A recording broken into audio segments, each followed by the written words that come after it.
really need to do like all of the other people who do regular streams and just have that stream starting soon kind of video playing just to make sure it's working first and then get in rather than click, is it live yet? Is it live yet? So, hello World Wide Web, I'm Dr. Shado, the internet personality that's here, and welcome to Live and Wired episode 48.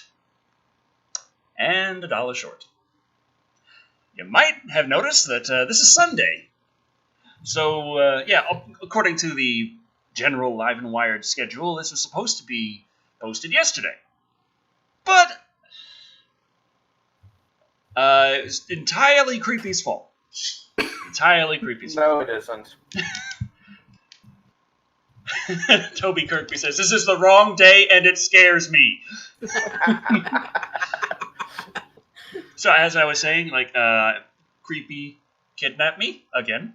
And it's just kind of how it happens. So, sorry to say, things are just a little bit late, but it's okay. Decker got really, really drunk at the local Ren Fair in Texas. I didn't get that drunk. I mean, we're not talking get a about giant beer, though. We're not talking about like Stephen King level drunk. Oh, no. That would have been incredibly expensive. You have any idea how expensive food and drink is at the rent? This Dr. Pepper right now, I got it from the fridge. It's part of a 6-pack that I got for $2.75 at Walmart. Yeah. One bottle like this at the Ren Fair will run your ass $4. Yeah, I know. I was going to say 6. Yeah, depending on which Ren Fair. There was a Ren Fair that I used to go to when I lived in Florida many years ago.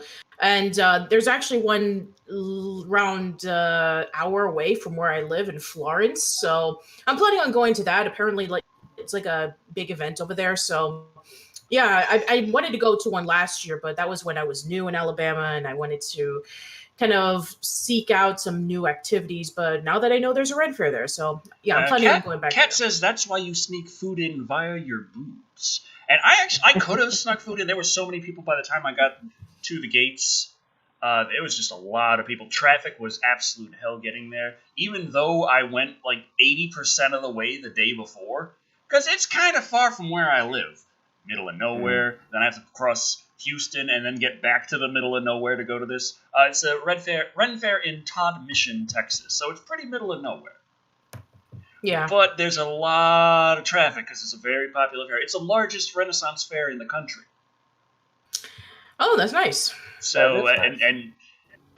I've been there many a time, and it is quite enjoyable. But Awesome. It is also... It's not something you can just do every day, because just getting down there and paying the hotel and paying the gas and everything, that was $100 right there. So, Yeah. So and then it was me and Charlie getting in there. That was another $70. And then, like I said, Dr. Pepper cost $4. Mm-hmm. So you spent almost $200 on a day trip. Yes. Yeah, well, it was mostly Charlie spending the $200, because she's the one who actually had a little bit to spend. Well, to be fair, that's the amount of money that I usually spend on a convention anyway. Well, she still kept enough to the side, because she's offered to help pay, because YouTube just screwing so much in terms of the ad revenue lately. In the last few months, I had to not get the root canal and crown that I had scheduled because I couldn't freaking afford it because some other emergencies came up and I didn't have the money anymore, and it was like, nah. But Charlie's offered to help with that, so hopefully in the next couple of months, because the dentist around here, he's a good dentist, but this is also a really small town and everyone knows he's the best damn dentist in a 50-mile radius at least. So, So they're all there's a wait going time there every day. Yeah, for example, this picture frame right here that I got, it cost me $10 at Walmart, and I was able to get this autograph right here for around $25. But the $25 included the picture with Grey Delisle and the autograph. So I actually got a pretty good deal because usually that's double the price. So just a quick example of that. And usually I would meet 5 or 6, maybe 10 guests if there was a good one there. So I mean, and the occasional maybe like DVD or T-shirt or what have you. Maybe an occasional bottle of Ramune or Pocky or something like that. So, Right. yeah, I do tend to indulge a little bit, but it's a once in a year thing, so it's fine. Yeah. Whew. Live and wired. Yeah. I missed this yesterday. before Staying at Motel 6 is just not fun. Yeah. Before we get started, apparently, if we scroll up far enough, there was a specific request made before the show started that Decker informed me of. He was so very nice to do that. Apparently, there are people demanding to see my sexy legs. I am more concerned about us getting banned from Twitch for that. Yeah. I'm like, so I propose that if people donate, as long as people donate tonight, then I, every half hour, will show off my legs. Boy. Is that a fair trade? I think with the jar is now going to remain empty. It's poor jar. I'm asking if everybody out there is okay with that. Emmanuel Luriano, I believe I pronounced that right. If I did not, I apologize. It says legs. All the legs. Crossbow, Indiana says, Decker, show us those legs under that hair. Oh my gosh. Well, okay. I'm sure we've got a great show we've made here, don't we? Toby Kirkby says, how much do I need to up my funding to stop that?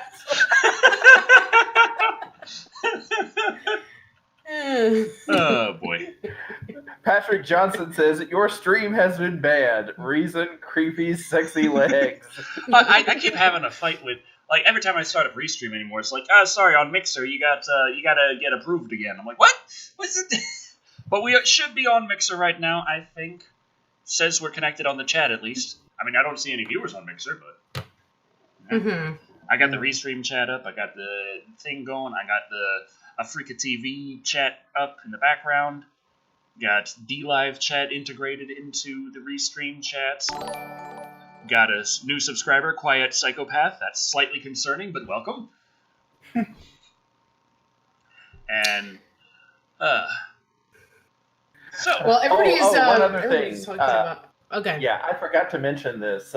Apparently, like a week ago, I can't tell if I'm showing. I gotta look into the camera and see this. Right? See this? There's a bruise. Oh wow! Is that a? Yeah, it's a Band-Aid. Yeah, yeah. Okay. Yeah. Apparently, while I was blissfully unconscious in my bed, I was bit by a spider. Oh, ooh. I thought your cat fell and was like, No, I had that happen before. I was bit by a spider, and I had like this really red round mark on my arm. It had to be. I didn't have to go to the doctor. I didn't have to. I wasn't that bad, but like I had to and the problem is it's in such an awkward angle that I cannot get to it myself. So I had to go to my godmother, and she had to put hydrogen peroxide and antiseptic cream and a Band-Aid, just a layer of this old stuff onto me just so that it would get better. But apparently it is healing, so there's that. Good. Okay. McFinn says, spider creepy man. We got a super chat, I see. Oh, cool. Mr. Will Yes. Guitar. Thanks. Okay, I'm just trying to read it, because, okay. Patricia, can you give a readout? Yeah, no problem.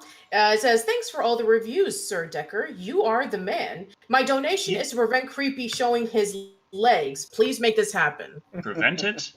Yes, prevent it. Okay. Creepy, keep those legs down. No. Keep your pants on. Pants on. I'm not wearing pants, so... Get pants, put them on! So, there was also... I missed the comment up above, but one was asking what my thoughts were for the new PlayStation 5. And I know that there was some more recent news about the PlayStation 5 that came out. There was. I didn't pay attention to what it was, because all the other news about the PlayStation 5 that came out beforehand, I never really found particularly interesting. It was just your basic, hey, they're making a new system. I was like, yeah, I figured. Hey, it's going to be more powerful. Yeah, I figured. Hey, we're going to have SSD in there, so no load times in general. It's like, well, that's kind of cool, I guess, but what's it going to mean for the gameplay? Hey, you know that stuff that's in the Nintendo controller and the Microsoft controller? Well, we're going to put it in our Sony controller for the next generation. Okay? Hey, we're going to call our next system the PlayStation 5. Like, I fucking knew that one already! So we have a Euro donation from the Griminator. So thank you very much, Griminator. Thank you. No comments though.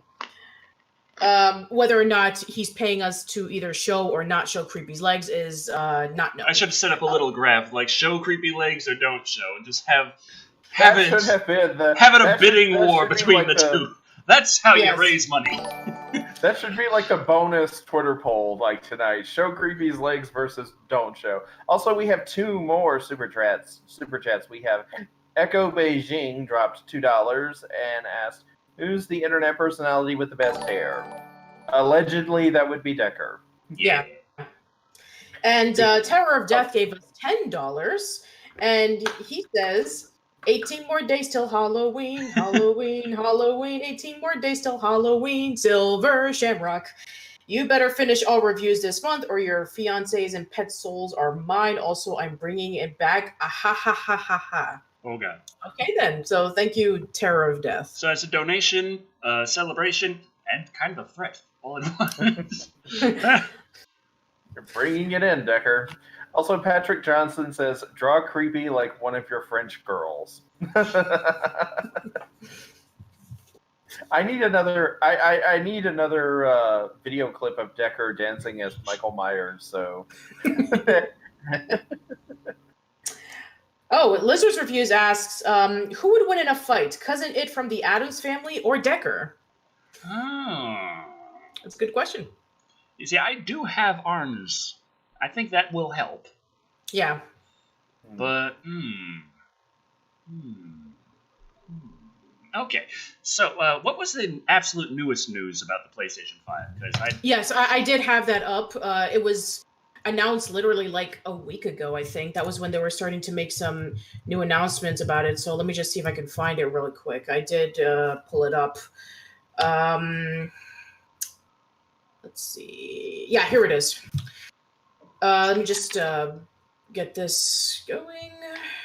Turn on screen share.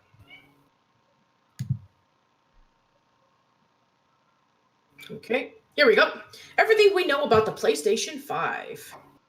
What to expect from Sony's next generation games machine. Between its formal announcement, various interviews, and official blog posts, there's a lot of solid information out there about Sony's next generation games console.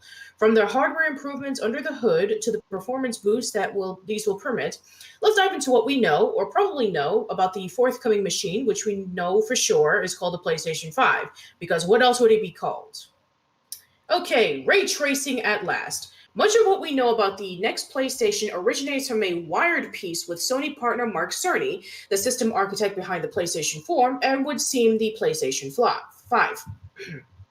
According to the story from April this year, the next generation of consoles will be the first to support ray tracing, thanks to the power afforded by the latest graphics processor, which in the case of the PlayStation 5 will be a custom version of AMD's Radeon Navi range.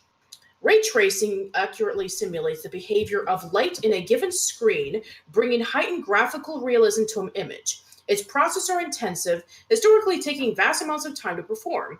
It's therefore more associated with films and TV special effects, where time is available in post-production for overpowered server farmers to gradually render individual frames over hours or even days at a time.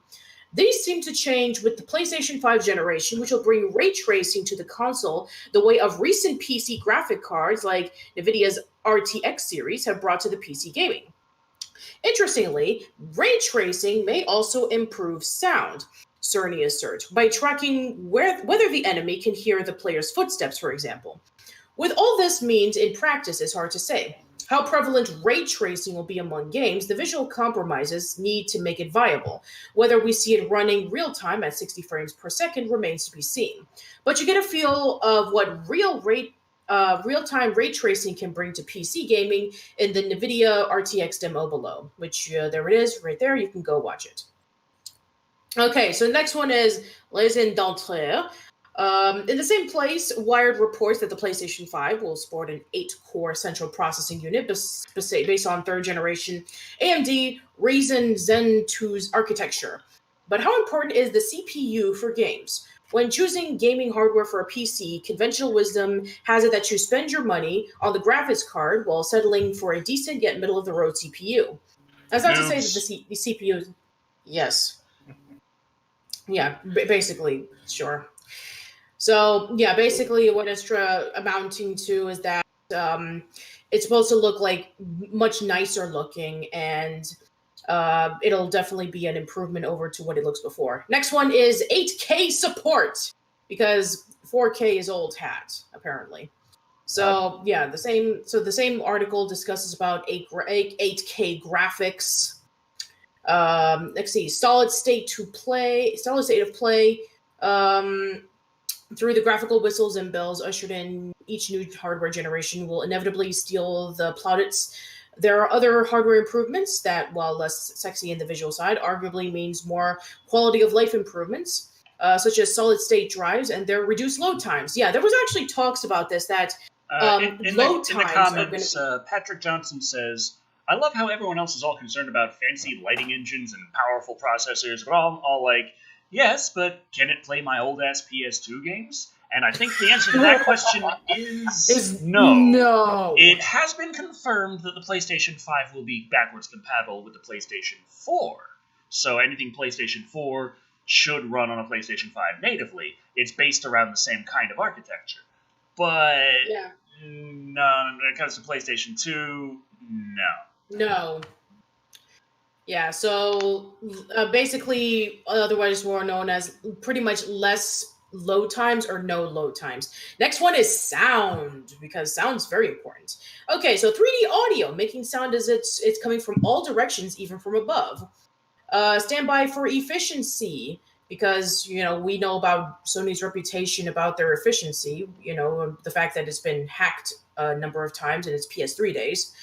Standby power consumption. I just talk about standby power because, yes, this big box I put on top of my entertainment center that sounds like a jet engine at all times, that I got it for its power efficiency. Yes. It says right here that the console's energy consumption will be reduced to 0.5 watts, a staggering decrease from the 8.5 watts standby consumption of older PlayStation 4 models. So, yeah, at least it'll leave a smaller carbon footprint. So, okay. Okay, haptics all the boxes. Hot off the presses, we know that the PlayStation 5 will ship with an upgraded controller designed to increase players' immersion in game worlds. It announced that the Rumble technology will be replaced by new haptic feedback technology. So, okay, no Rumble technology? Well, I think it sounds like haptic feedback. Rumble and haptic feedback. Haptic feedback is a very general term. Rumble technology, the Rumble motors in the PlayStation 4 DualShock, they count as haptic feedback. Mm-hmm. So just saying it will have haptic feedback doesn't necessarily mean anything. Yeah, it's a very, very vague term. Fair enough. Let's see. Sony feels that this offers more variety in the possible sensations conveyed through the feel of the controller, so that crashing into a wall in a race car feels much more different than making a tackle on the football field. Either way, also, I don't want to be on the receiving end of either. Yeah. Let's see. Another thing is, the adaptive. Now, this I actually know about. The L2 and R2 analog triggers are feeling different depending on the task that is performed. Whether, and again, very similar to the comparison to the Rumble technology and the haptic feedback technology. So the haptic feedback they're describing sounds a lot like HD Rumble from the Switch, and the L2 and R2 difference resistance it sounds a lot like the triggers on the Xbox One controller. It just kind of sounds like, hey, remember what our competitors were doing? Well, we're doing it too. Yeah. Okay, next one. 4K Blu-ray included. Oh, it's about frickin' time!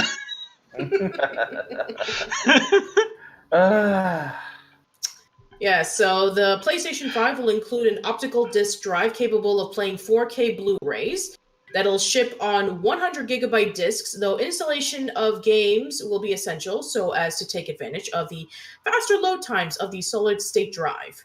Okay, next one is a richer UI. Much more improvement user interface, not only to launch games, but to show individual activities that can be done with them. And let's use launch straight into multiplayer match with friends or a specific single-player mission with specific rewards. And let's see, it's coming into the holidays 2020, apparently. And according to this is what we don't know, appearance. Which I think that most people who want to know about the PlayStation 5 want to know what it looks like. Which, to be fair, I'm sure they'll show it in the next E3 or Tokyo Game Show or something. Well, I'm just saying, fair enough. We went from box to weird box to George Foreman grill to gaming parallelogram. So okay, so going into the PlayStation 5, I have a strange feeling that just Sony really likes geometry. Yeah, I'm expecting octagon. Right. Or maybe like a three-dimensional shape. Like Patrick Johnson's asking, didn't they leak the PlayStation 5's appearance, though? I think that it's been almost 100% confirmed that was an accurate leak of a dev kit. But, it also is a really weird-looking thing. It is very weird-looking, yeah. So, but that could be the possibility. Yeah, I don't know. But it's said to actually be an accurate leak of a dev kit. Like the person who says, "Yeah, I'm a dev, and that's what the dev kits look like," and then suddenly all their stuff gets deleted. It's a little concerning. Yeah. Okay, so the price, not really well. $599 US. Let it not be so, please.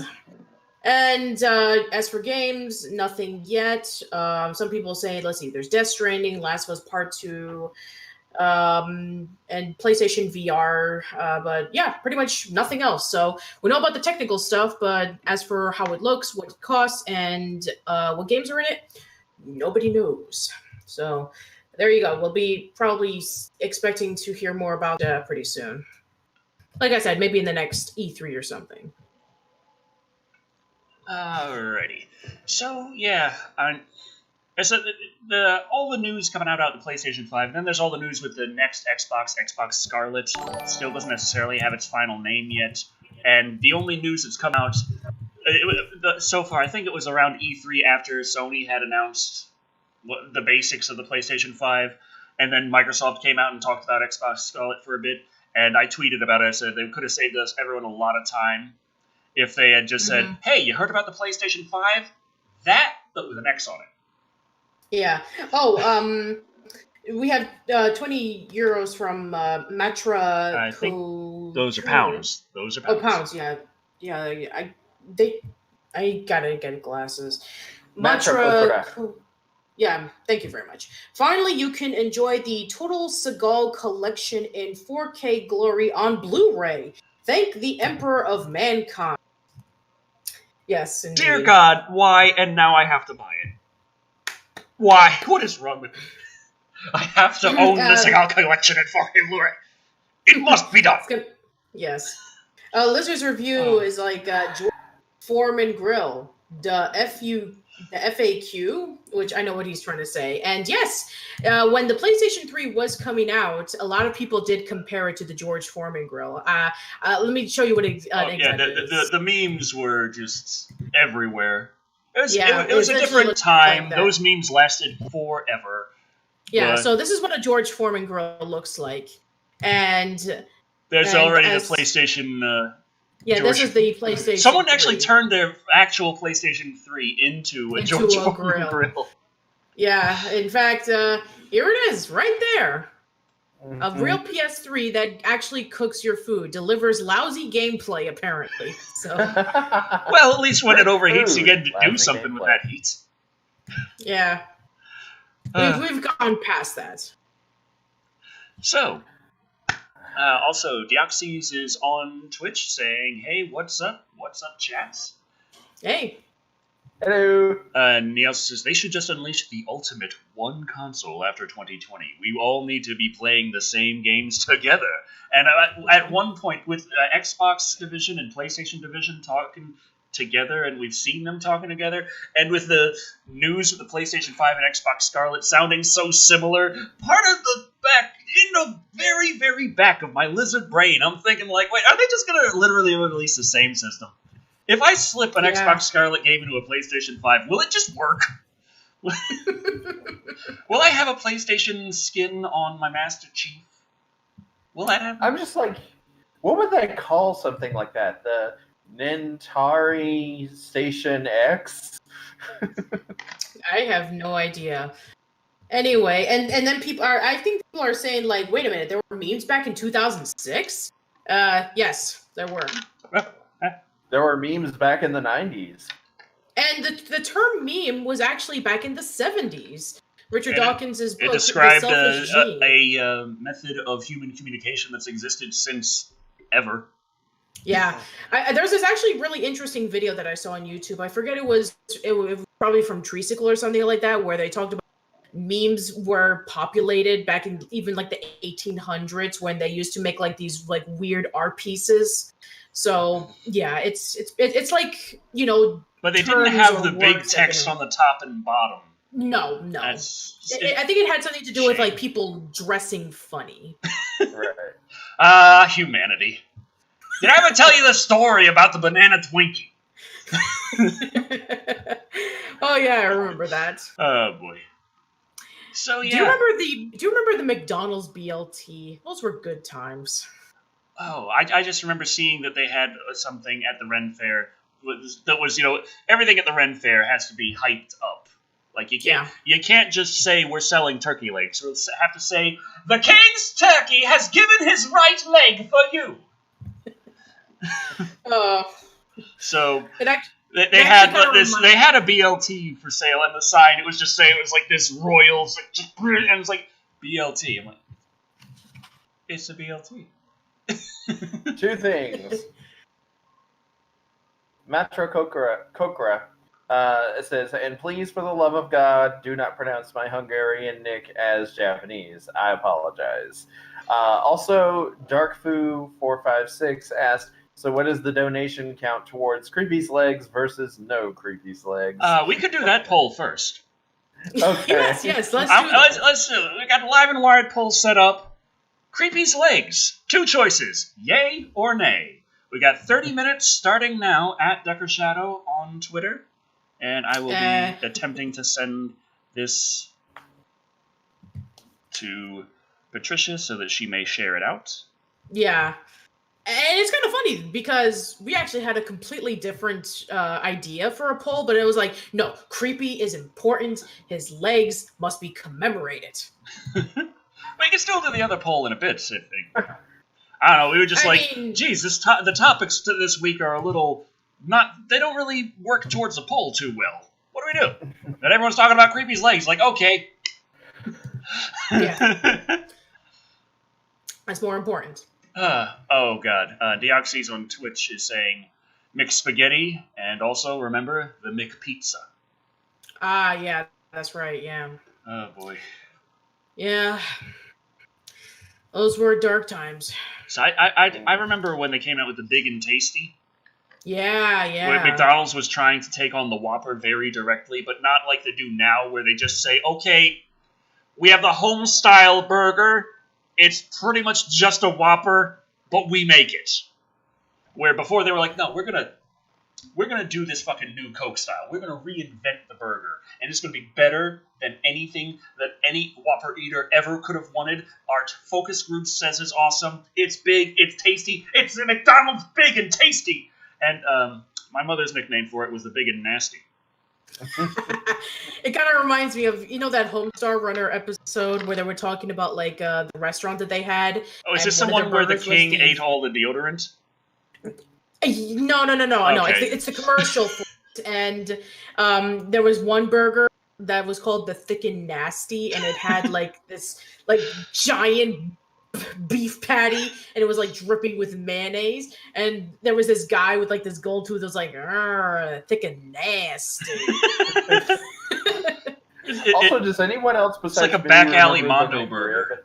Yeah, it is exactly that. It's that is the back alley Mondo burger, pretty much. Also, on Mixer, got a comment. Leafy Fuzzy Nuts asks, "What is happening here?" This is Live and Wired. Welcome. This is episode 48. And $1 short, because this is supposed to go on Saturdays, but this is Sunday.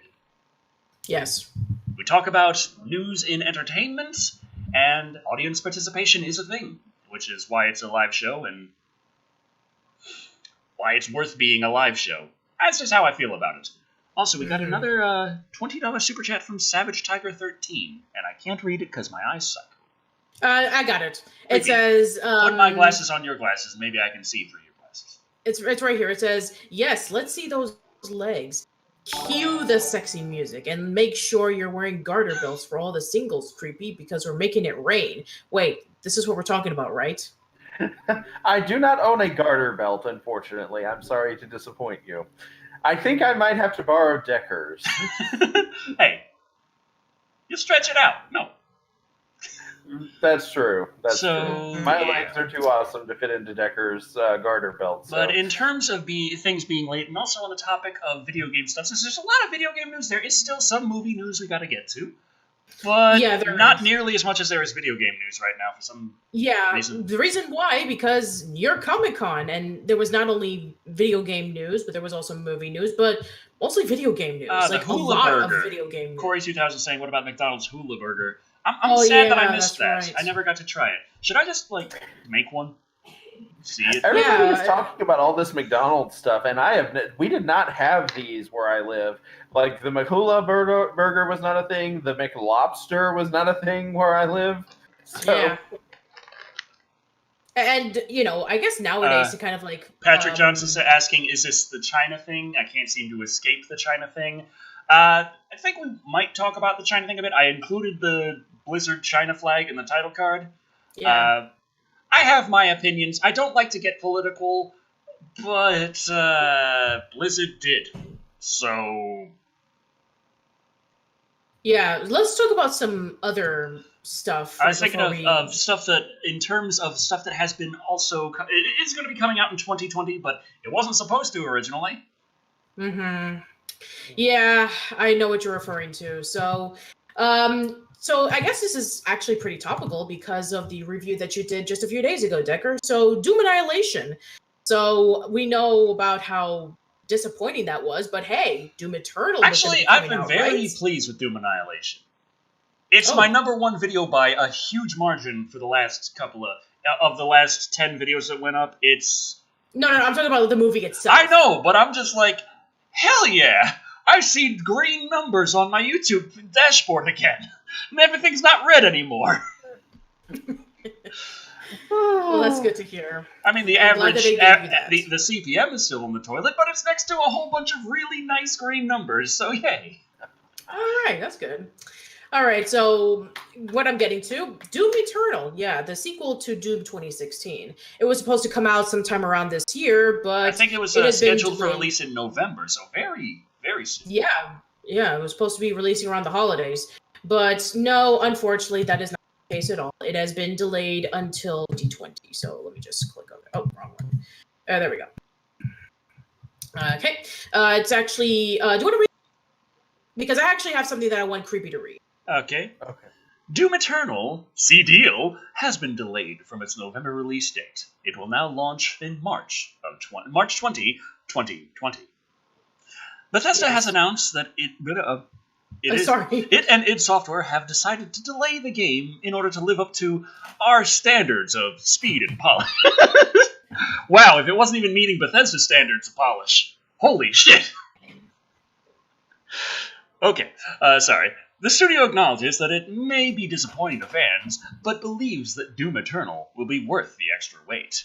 In addition to an altered release date, Bethesda and id Software have announced 3 other changes. Invasion mode, in which the player takes on the role of a playable demon and invades another player's game. You remember Dark Souls? It's kind of like that, but we took it.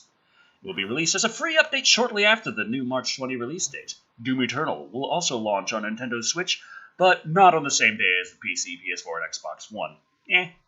Bethesda promises that a date will be announced in the future. That's always comforting. I mean, I remember when the Wii U first came out and there were games that got delayed, and, well, they didn't make that promise, and there was a reason why. Additionally, Doom 64 will be provided as a pre-order bonus for Doom Eternal on all platforms. Hopefully that will make you forget the fact that Doom 64 has also been delayed. It will also be available to buy separately and will be released on all platforms on March 20th, 2020. I think that's... there's more. Okay. The press release provided by Bethesda makes no mention of Google Stadia, and so there is no confirmation currently as to when Doom Eternal will launch on Google's streaming service. For all those out there who really, really just can't wait to get your hands on Google Stadia and its negative latency that they're bragging about, oh god. Yeah, that actually just makes you wonder about like which is going to be the worst console, the Google Stadia or the Intellivision Amico. But it's funny because it's like the whole thing with Google Stadia and the Intellivision Amico. Not that. I was just I was thinking about the thing that you remember the thing they were talking about with Google Stadia recently, where they're talking about negative latency, saying, hey, eventually. You shouldn't have to worry about the latency on Google Stadia at all, guys, because not only did we have all this stuff set up, but they did admittedly set up a whole bunch of things. Stephen Overlord just subscribed. Welcome. Welcome. They did admittedly set up Google Stadia in a way that it is very efficient with how it deals with inputs and streaming. Okay. So, in terms of I'm playing a game on the cloud, it is set up right out of the gate to be the best, lowest latency version of playing a cloud game ever made. But their recent bragging that it was going to get so damn good in its in the terms of how low latency it will be, went down to the point of saying it'll be even lower latency than a local system. And then going to the point of talking about negative latency. And it's like, well, we just got to deliver it faster and faster. And I'm thinking like, okay, guys. There's this thing called the laws of physics. What are you going back in time to send me this data super fast? What the hell are you doing? And then people saying, oh, actually, in their defense, they have machine learning. They can learn how you play and predict what you're going to do. And then send you that data. And I'm looking at that like, then it's not me fucking playing it. I'm watching myself doing a Let's Play. Right. I'm watching a prediction of what I did, which might not actually be what I did. And it's like, oh, it's not going to be like you're fighting the game. It's like, how could it not be like you're fighting the game? If I want to do something, but the game decided I did something else. This sounds like I'll deal with a little bit of lag on my cloud gaming long before I'll deal with the game playing itself for me. I hate that. Just, that is not selling it to me. That is not. I think I heard actually that's a really interesting question. Anyone think that they would prefer Doom as a Netflix series? That would be interesting. Oh, because when you try and wrap it up in a here's the beginning, middle, and end of a movie, it kind of, I don't know, it doesn't really work out quite so well because Doom doesn't really work with an ending, which they did do okay-ish in Doom Annihilation with the fact that the ending was, humanity's screwed. But, because, that's pretty much how Doom, the original game, ended anyway. It's like, you fought through all the things on Mars, you fought through all the things on Phobos, you fought through all the things in Hell, you are humanity's savior, welcome back to Earth and claim your glory and celebrity status, and the whole place is burning down and everything's dead. Oh, shit.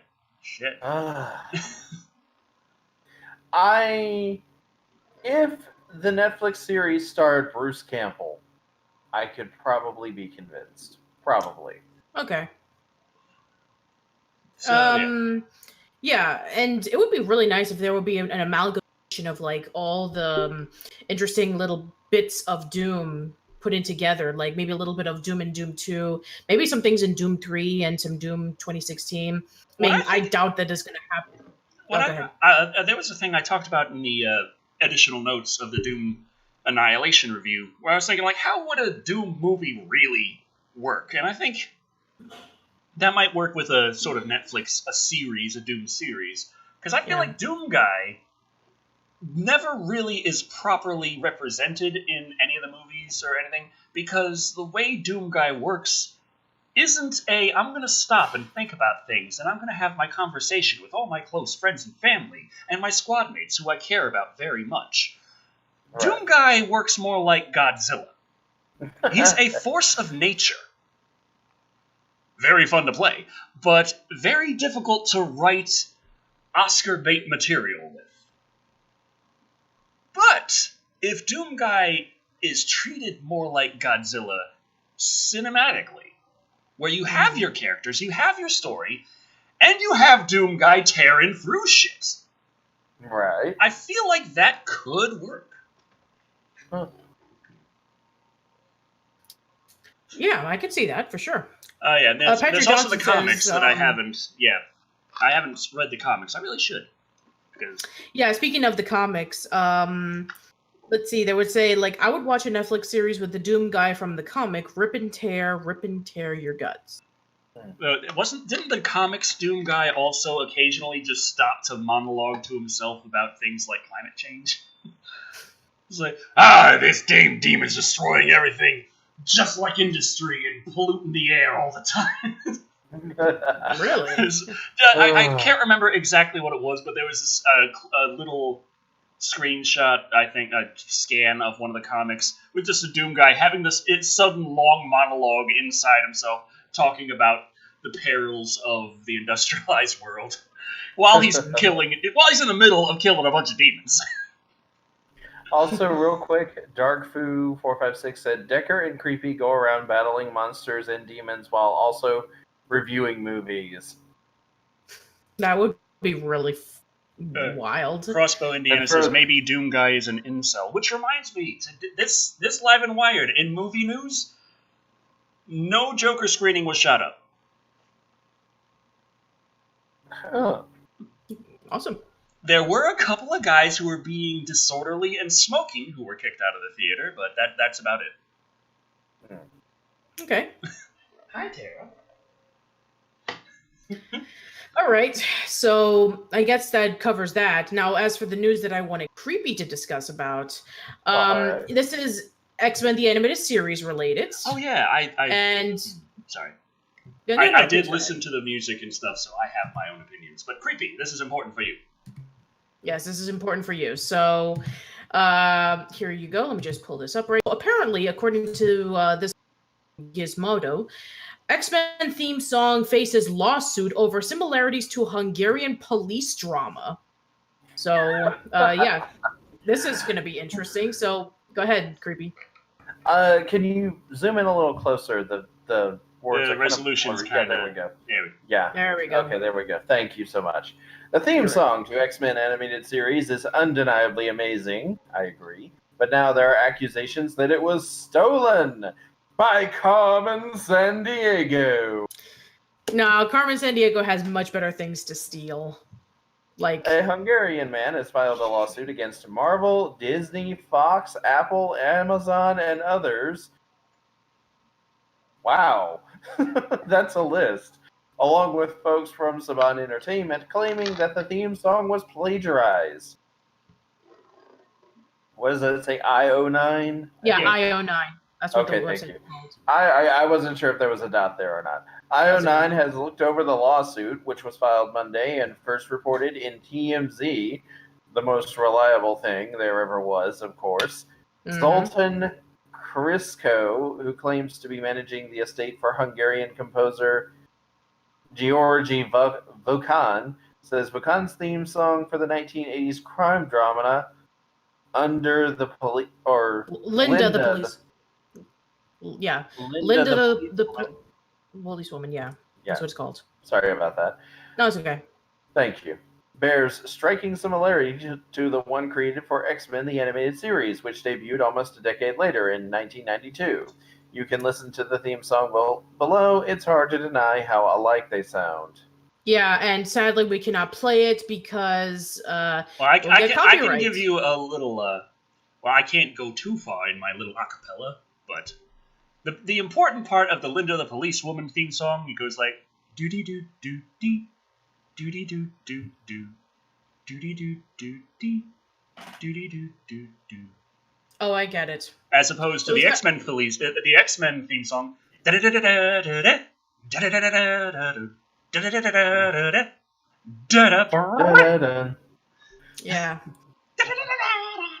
Sorry, I can just knock out the X-Men.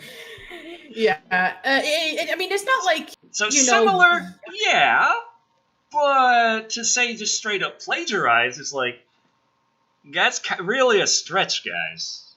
Yeah, I mean, it's not like with Kenji Yamamoto, in which he literally plagiarized so many songs from the Dragon Ball series, from like well-known rock bands and music scores from movies, which if you listen to it, it sounds very, very similar.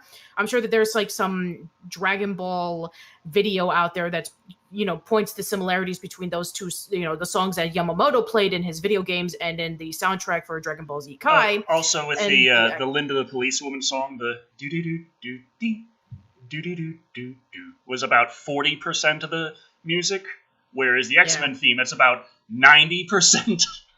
Right. Yeah, that riff is the theme. Right. Mm-hmm. Linda the Policewoman, which was created by Georgi Gad and distributed by Hungarian National Television, is described in the lawsuit as a household name. That is not inaccurate. Running from 1983 to 1989, Linda was a popular show that not only brought kung fu fighting styles to Eastern Europe television, but also apparently contributed to reshaping gender norms during the Iron Curtain. From Margaret Thatcher, yeah. That's the Iron Maiden, the Iron Lady, yeah. Right. So yeah, I guess I'll have to take a listen to it to see the similarities, but that actually does sound pretty interesting. But from what you've heard, Decker, it doesn't really. I mean, there's some. Cat's saying that it's kind of like Under Pressure and Vanilla Ice, and yeah, me trying to explain it that way, it certainly sounds a lot more like that, because that was literally Vanilla Ice in the courtroom, where how did his frickin' song go again? Yeah, it was like do do do do do do. Do do do do do do do, and then Vanilla Ice was like do do do do do do do, bam bam, and then it's like Vanilla Ice always, like, whenever he did his interviews about like comparing his song to the other song, he always does it the exact same way, which it does kind of sound similar, yeah, but the songs are completely different, and the melody is actually completely different compared to the two. The only thing that's kind of similar is like that little intro beat. Mm-hmm. Though, I think Vanilla Ice lost that lawsuit. I think he did, yeah. Mm-hmm. I also Jake Schuster brought up "I Want a New Drug" Ghostbusters. There was a Huey Lewis in the News who wrote "I Want a New Drugs," claimed that the Ghostbusters theme by Ray Parker Jr. was basically "I Want a New Drug" sped up, and I've always felt like it's not, like, again, you could say that they sound similar, but I don't think they're the same at all. Roberto Iglesias Sanchez says, any doo-doo-doo is better than Baby Shark doo-doo-doo-doo-doo.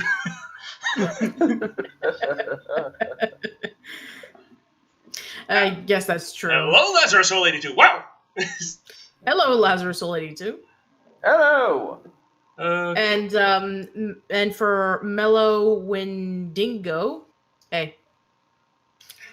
Right. 18 minutes left on that poll. Yeah, let's go over to the next bit of news. So, let's going into more video game stuff. So Ubisoft has actually announced that they're going to be doing some TV adaptations based off of their franchises, because, what better way to milk off their other video games that they release constantly year after year is to make TV shows out of it, because that's original thinking, isn't it? Right? Patrick Johnson says, these Hungarian dudes certainly waited a long time to kick up a fuss about this, didn't they? Well, I mean, Linda the Policewoman is a household name. Who's ever heard of the freaking X-Men animated series? Seriously? I don't know. All right, so it's my turn. So here we go. The French company, which just aired the 4th season of its Rabbids Invasion series, which I believe it originally aired on Nickelodeon, but then it was moved over to Netflix because, of course, it has, is mining its extensive games library for small screens offerings of all ages. Video game giant Ubisoft is getting cartoonish. The Paris-based company's film and television division is developing a slate of animated series based off its existing IP. First, a Mars-set Rabbids Invasion special after its 4 successful seasons of the France/Netflix/Nickelodeon kids show.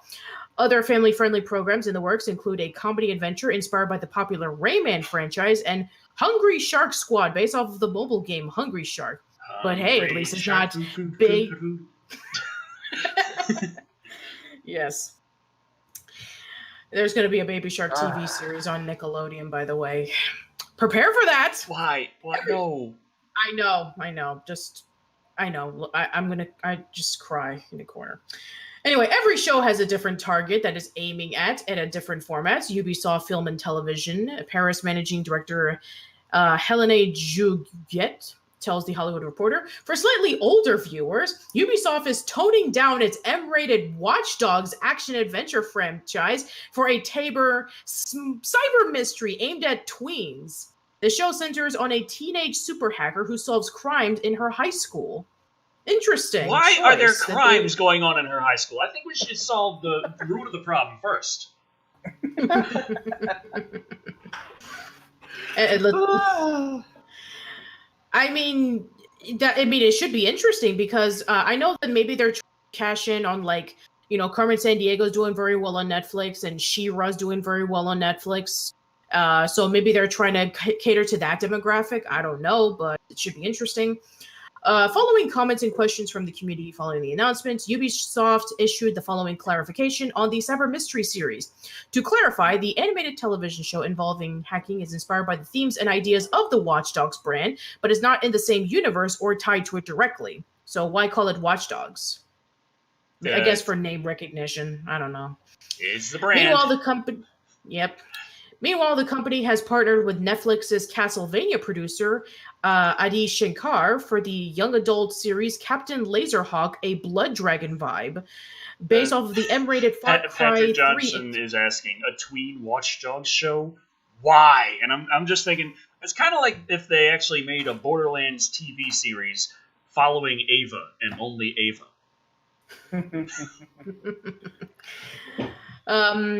Let's see. Captain Laserhawk, a Blood Dragon vibe, based on the M-rated Far Cry 3 expansion, Blood Dragon, which I think I actually do have. I have the Ubisoft Uplay, and I think they gave that a game away for free or something, and I haven't even played it yet. I actually downloaded Rayman Origins and Legends on that thing. Which will form a multiverse with other Ubisoft titles. The company is also working on an animated sketch comedy about video game culture. That should be interesting. Yay?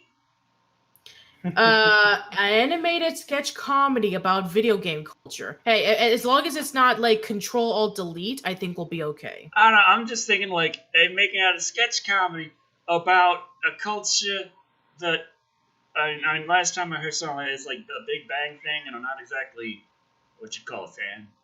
Yeah. Adi is such a great fan of video games. We share the same culture and references, Juget says. It's been great to give him the freedom to do something very fresh and bold with our characters. In addition to teaming with outside partners, Ubisoft's in-house animation studio also includes an incubator team, a small group of creatives tasked with bringing games to other media. One of the incubator's key projects is to translate the essence of video games. Our goal is to translate that into an innovative and visual engaging storytelling in animation. And I take it that this is the Shark series that they were just talking about, so. That blue shark looks like he's about to fucking snap. That blue shark does look like he's ready to lose it.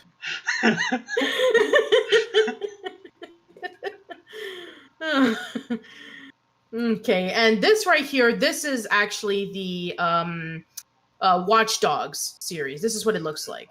That's exactly what I had in mind when I was thinking of Watch Dogs, the series. Yeah, I mean, every high school has, like, neon floors that showcases their neighborhoods. So, yeah. There's a character down there. Oh, I get it. So school, and it's this very is her clean as school a for it hacker. being a cesspool of crime, all things considered. Very true. Yeah. Let's see, and then there's the. This is one hell of an apocalypse we're having. And wow, look at that look at that rabbit right there. Look at that raving rabbit. I mean, I don't know if rabbits are not in the Far Cry series as far as I know. So, okay, sure. But that does look pretty awesome. It does look very similar to the aesthetic of Blood Dragon, the Far Cry game, because of its 1980s aesthetic. So it does fit, actually. But that rabbit, man, just wow. I'm looking at what's on the screen right now, and I'm just like, is this the cover for an old 80s Nintendo game? Yeah, it kind of does look like a cover for that. And here's the thing, like the thing about, and they look absolutely nothing like in the original game. So, yeah. But it does look pretty cool, though. I mean, that rabbit aside. Yeah, that's pretty much it. So, okay. So expect that Netflix pretty soon. Okay. Yeah. I mean, what are we? I mean, that Hungry Shark one just looked hilarious. It really did. It really, really did. And I wouldn't be surprised if people would be like, "Oh, that little holding the burger with like hungry eyes." It's like, "Oh, that's my spirit animal." Yeah. Yeah. Oh boy. Crossbow Indiana asks, "Did you watch Primal, from the creator of Samurai Jack?" And yeah, I did see the first episode, and wow, it's really brutal, but it's wonderfully done, actually. I mean, once again, kudos to Gendy for his amazing attention to detail. And if you like the quiet, subtle moments in Samurai Jack where there was no talking, Primal is gonna like make it like 100 times more of that atmospheric presence, because there's literally no talking in Primal, which does make a lot of sense because the guy's a caveman, so he can't speak like proper English.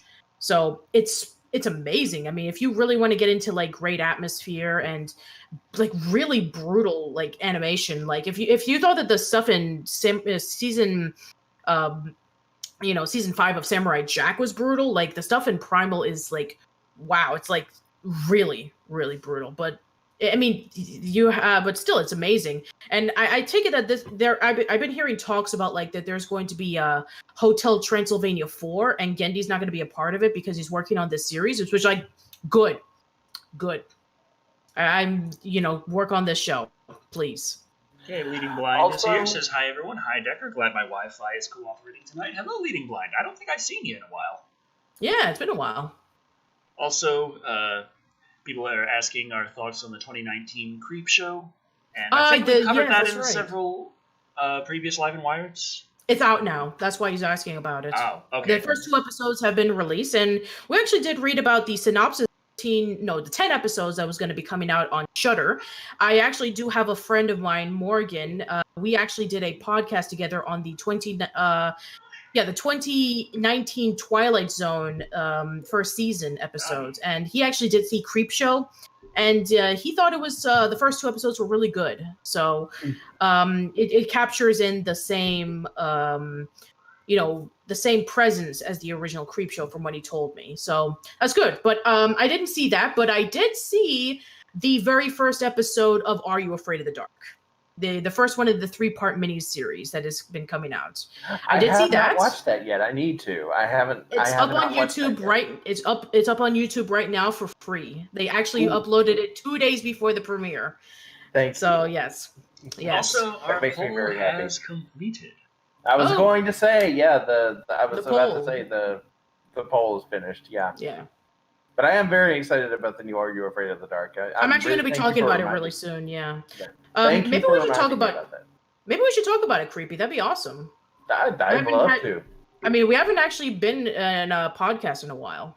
No, we haven't. I'd love to. I honestly would love to. Just, give me a time and place. So, it's like I'll try and see if I can work my schedule around Part 2 is coming out next week. Part 3 will be coming the week after. As soon as all those parts are finished, then I'll have you over.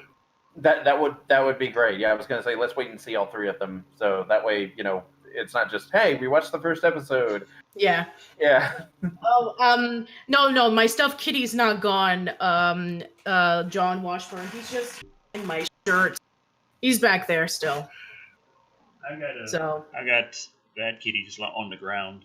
Just okay. Looking at me, waiting for the time to claw into my ankles. Yeah. Also, Decker, yeah, but we kind of cut Decker off. Oh, yeah, that's right. I'm sorry. If you wanted to join us, too, you could join us. I have no idea what's going on. Fair enough. The poll completed. Oh, yeah, that's right. The poll. Please talk about the poll. So, out of 53 votes for the poll, question being, creepiest legs, yay or nay? Yay received 62% of the vote, leaving nay with 38. Nice. Also, Kat did a quick sketch, which I sent to you, Patricia.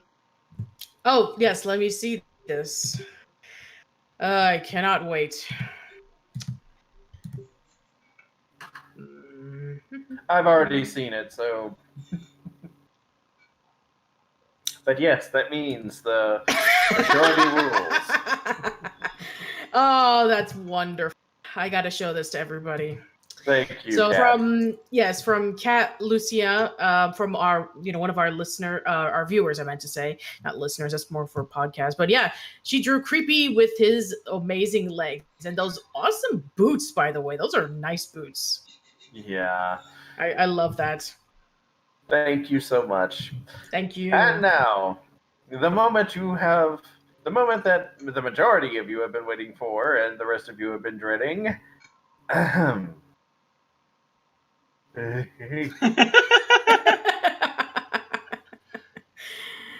The wait was worth it. Oh, we got $2 for Super Chat. Oh, yes, pardon my booth. Thank you. Hello, gang. How you been? I've been well. We've been good. Thank you. It's liking it. Steve Goldie 59 on Twitch says 62%. Very nice victory and much deserved. Mm-hmm. Thank you. Yes, very much. Michael Wolf says, I hope no one comes in while Creepy's legs are on my screen. It's always a risk. Always a risk doing a live show. Never know when someone's going to join in. It could be at any moment. Any moment. Technically, the larger you get, then the more likely it is that there's going to be someone coming in at every single moment. Yeah. Gonna be fun. Gonna be fun. Yeah. Oh, Annabelle Lee actually left off an interesting. Said R.I.P. Free from Hell was his last film. Actually, I did find an article just a few days ago that stated that technically it's not, because he filmed another movie roughly around the same time that he filmed Three from Hell, and it's coming out a little later. I'm actually going to pull this up right now because I did want to actually talk about this, because we did mention this in the last episode of Live and Wired about Sid Haig's passing, but now we can talk more in depth about it. Let's see, it's actually Creepy's turn, so let me just pull this article up. Alrighty. Okay, here we go. This is from news. So it says right here. We have. Sorry, go ahead. I apologize. Real quick, we have another super chat. Part of my booth dropped $2 and said, "Love you guys. Been watching for years. Hashtag Decker 2020." Nice. Nice. Thank you very much. I mean, I'm going to start a mayoral campaign, or I just go straight for the presidency. I know how to review movies and get several things wrong, but I get the important parts right. Usually, sometimes. I don't know. But I could probably do the presidency thing. Come on. Mm-hmm. Okay. So yeah, first order of business. Every child in America will get motherfucking chainsaw hands. I mean, and that isn't that what we want, everybody? I mean, that's what we wanted. All right, but yes, for those who are unfamiliar with Three from Hell, it is the sequel to Rob Zombie's last film, which was The Devil's Rejects. That's what it was. Yeah, The Devil's Rejects. So this is the third film in the trilogy, because technically the first one is House of a Thousand Corpses, even though that has no connection with either of the films, with the exception of the Sid Haig's character, Captain Spaulding. So it says so right here in this article that he did work on another film roughly around the same time as Three from Hell. So yeah, here you go, Creepy. You want me to increase it a little bit more? Or that's okay? No, that's good. This is good. Thank you. Okay. Though. The horror community was devastated last month when we lost Sid Haig, an amazing horror icon. Many horror fans believe that Sid's brief appearance in Rob Zombie's Three from Hell was his last appearance on film, but that is not true.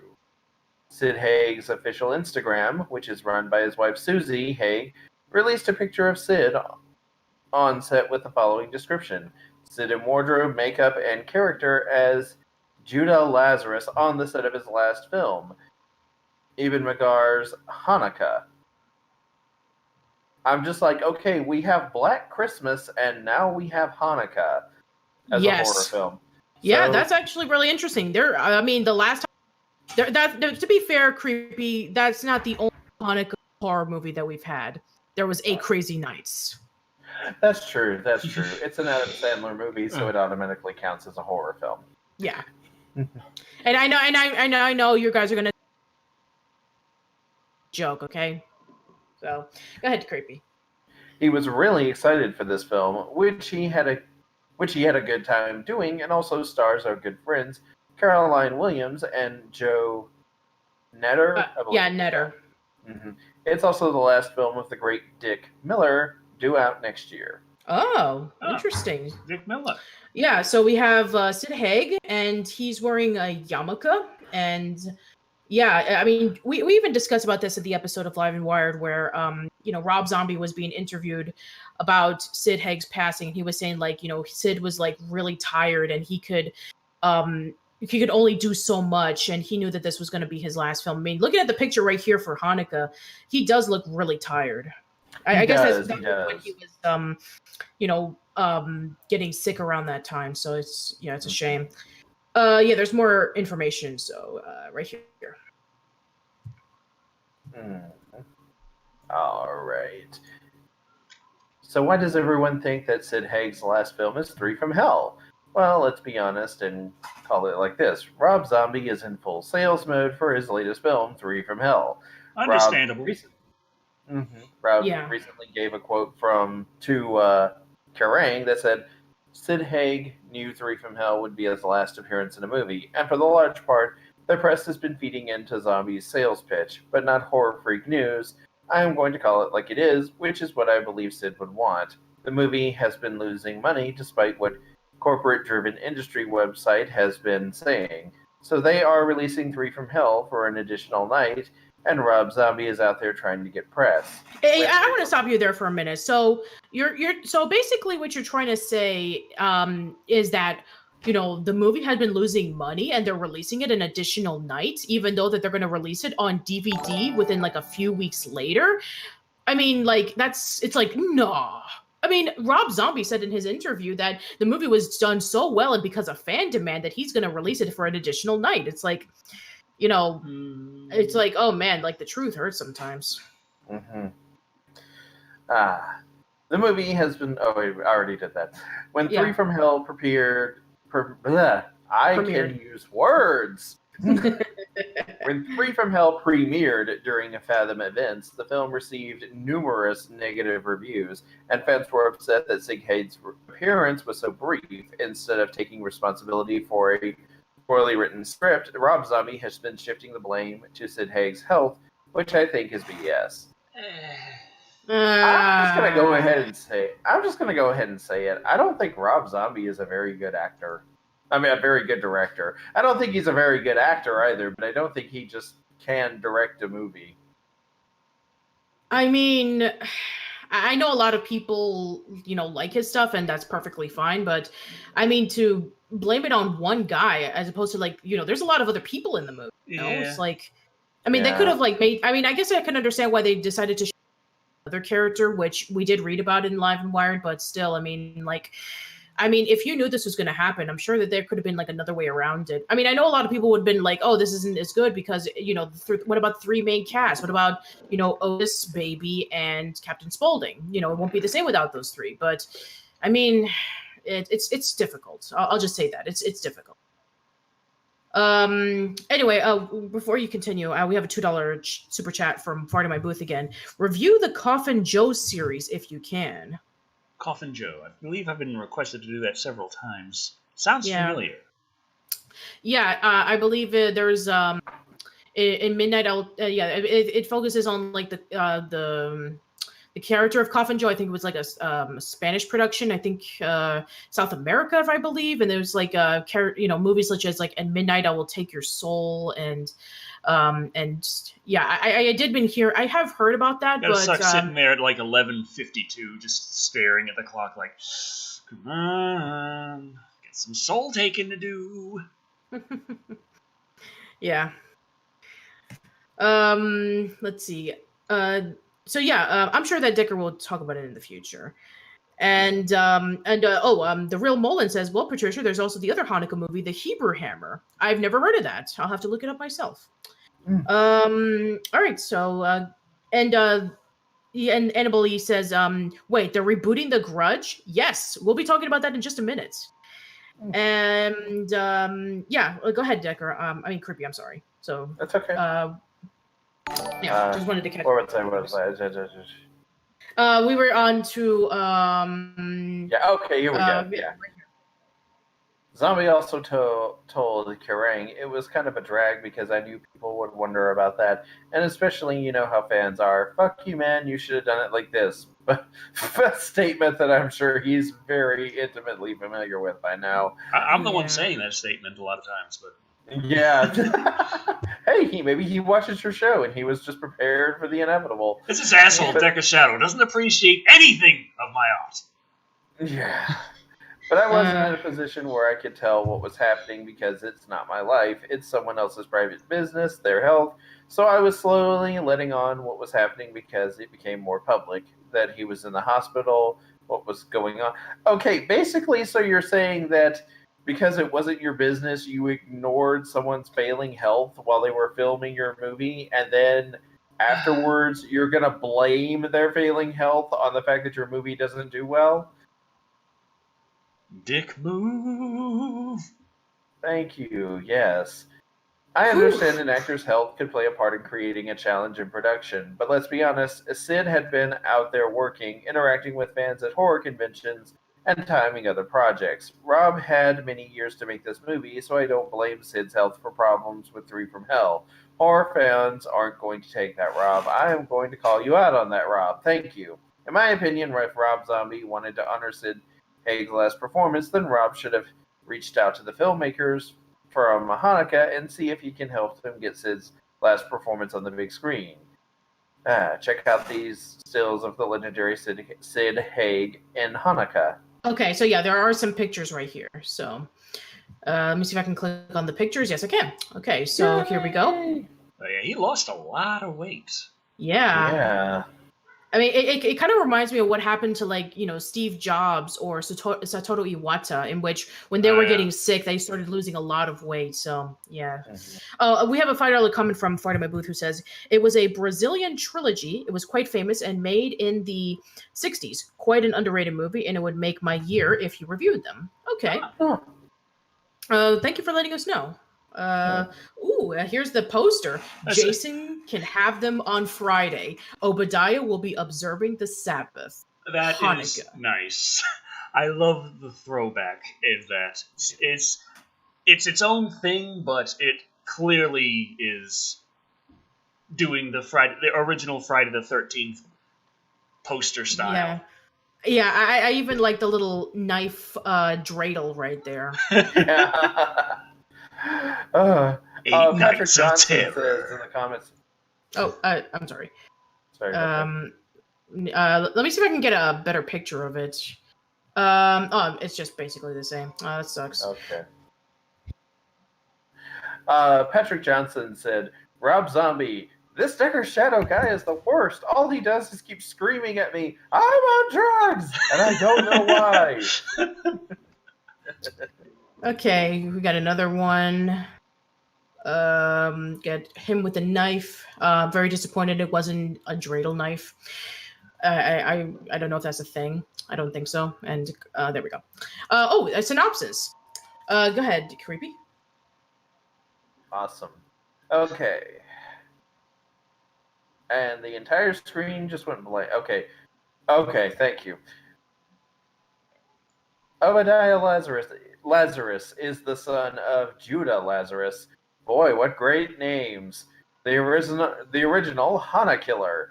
In 1983, Judah terrorized New York for 7 nights and was preparing to sacrifice his 8-year-old son Obadiah on the 8th night. Judah was convinced it was God's will, like Abraham and Isaac, to sacrifice his only son to God. Luckily for Obadiah, police tracked Judah. Did he not remember how that story went? Yeah,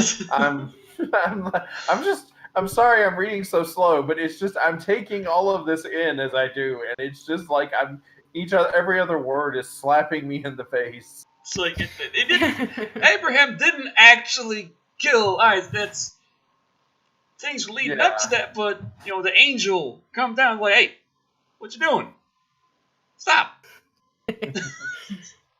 Stop the sacrifice, but Judah was gunned down in the process. Warped by hatred with no guidance, Obadiah Lazarus became a religious extremist, intolerant of non-Jews, bad Jews, and those he perceives to be enemies of the Jewish faith. He is about to unleash 8 Nights of Horror, a group of Jewish teens.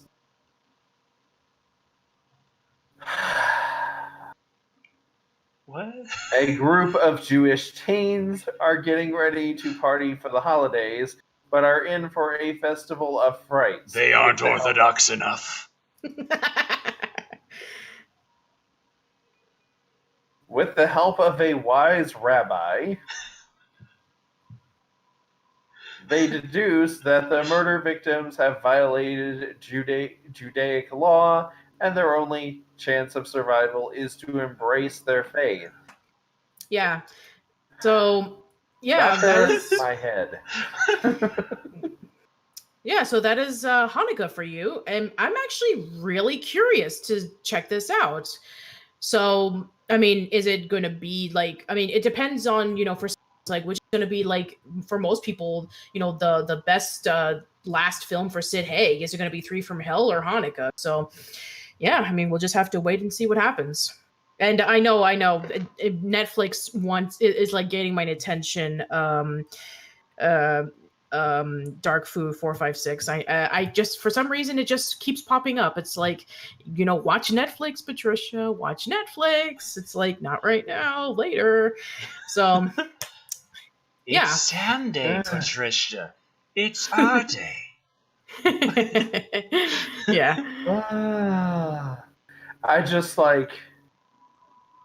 I'm like, oh man, my head hurts just from reading that. Okay, I'm gonna say it. They were warned. They are doomed. And this Hanukkah, no one can save them. LazarSoul82 just donated $2 through Super Chat. And I missed the comment. I got it. It says on all caps lock, put some respect on my name, creepy. Oh, I get it, because the last name is Lazarus. Yeah. Crossbow Indiana is asking, how fast can Decker say his catchphrase? Okay. I'm on drugs! That was 0.3 seconds. Okay. That's a new record. Yeah, I think that Lazarus Soul 82 was like thinking that you like hated the name Lazarus, but I think that you were referring to like Obadiah and Judah. But yeah, I mean, Obadiah even then, I don't think it was like a Judah. Yeah, I don't think it was like it was like, more. Sorry. No. I was just gonna continue. I was just gonna say I don't think that he meant it as an insult. That's what I was gonna say. I didn't. I was pointing more to the fact that they had one character named as Obadiah and the other character named as Judah, and I'm just like, wow. I mean, those are traditional Hebrew names, so it's like, it's perfectly fine. I mean, maybe for some people it's like, oh, it's like cliche to have Jewish characters called as that, but to be fair, I mean, it's like I mentioned before, like how many, films about Hanukkah can you actually name? And it's like, I mean, we need to have more representation on like, various cultures. So it's like this. I mean, I don't really have any issues with it at all. Inquisitor Machina dropped in, says, "What is this, a live stream?" And then donated 10 bits, and they are going all over the place. But thank you. Yes, thank you. And yes, this is a live stream. Hi, welcome to Live and Wire. We discuss about all sorts of entertainment, and we just interact with the audience in the chat, and we talk about goofy stuff. So the real moment says, "I bet he could do it faster while on drugs." Oh, Decker's not actually on drugs. He's just been watching Steven Seagal movies again in 4K. Oh, in 4K. Must bring in absolutely all that Gary Stew juice. That might have come out a little wrong, actually. So about those normally come out with you about those guys at Blizzard. We got to rip the Band-Aid off sometime. It's not the most controversial thing that we discussed. It's not? Kind of. It's close. I try to avoid politics whenever possible because it's like people tend to not really change their minds much. And it's a bunch of people yelling at walls and thinking that they're talking to each other. And it's not fun for anyone involved. But this one just kind of strikes a chord with me because it's... we should show the article about what's going on and stuff. Yeah, let's do it. So who's going to take this bullet? And also, I'm intending on actually begging for money in a minute, and I want people to know my political opinions before I do that, so they don't feel bad if they decided, hey, I'm gonna buy one of his mugs, and then they're like, oh, it turns out he's a Nazi. Fuck him. Something, I don't know. So. All right, so go ahead, Decker.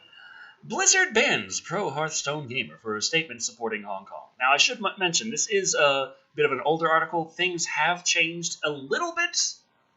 The ban initially was for a full year, and now it's down to 6 months. And while he did win the prize money, and part of their initial thing was taking that away, they have since said, okay, you can have your money back. The money that you already won, we're not going to take from you. And your ban is only 6 months. But, yeah. All right, let's get this over with.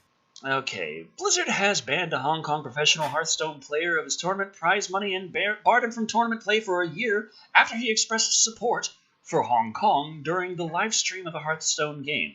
Blizzard said that the actions of Ang Blizzchurg Waichung violated Section 6.1 of the tournament rules, which prohibits players from doing anything that, quote-unquote, offends a portion or group of the public, which is a really fucking vague rule. I mean, technically, people don't like gaming in general. Every single one of them is doing something that could, by definition, offend a portion or group of the public. Grandmasters is the highest tier of Hearthstone esports, and we take the tournament rule violation very seriously, Blizzard wrote. While we stand by one's rights to express individual thoughts and opinions, players and other participants that elect to participate in our esports competitions must abide by the official competition rules, and any expression that people should be able to express individual opinions that go against the big money-making guys that we're siding with here in China, that's just not going to stand. Blizzard has deleted the video from the video-on-demand service, but gaming news sites Inven Global, I can't quite read, it's kind of blurry. Let me increase it for you. Okay. Posted the offending portion to Twitter. According to Inven Global, Blitzchung shouted in Chinese, "Liberate Hong Kong, revolution of our age." He also donned a gas mask, a symbol of the Hong Kong protesters. Blitzchung appeared to be egged on by two announcers on the livestream who laughed and ducked behind their desk as he made a statement. Blizzard says it has fired the two announcers. There are serious protests in my country now, Blitzchung said in a statement to Inven Global. My call on stream was just another form of participation of the protests that I wish to grab more attention.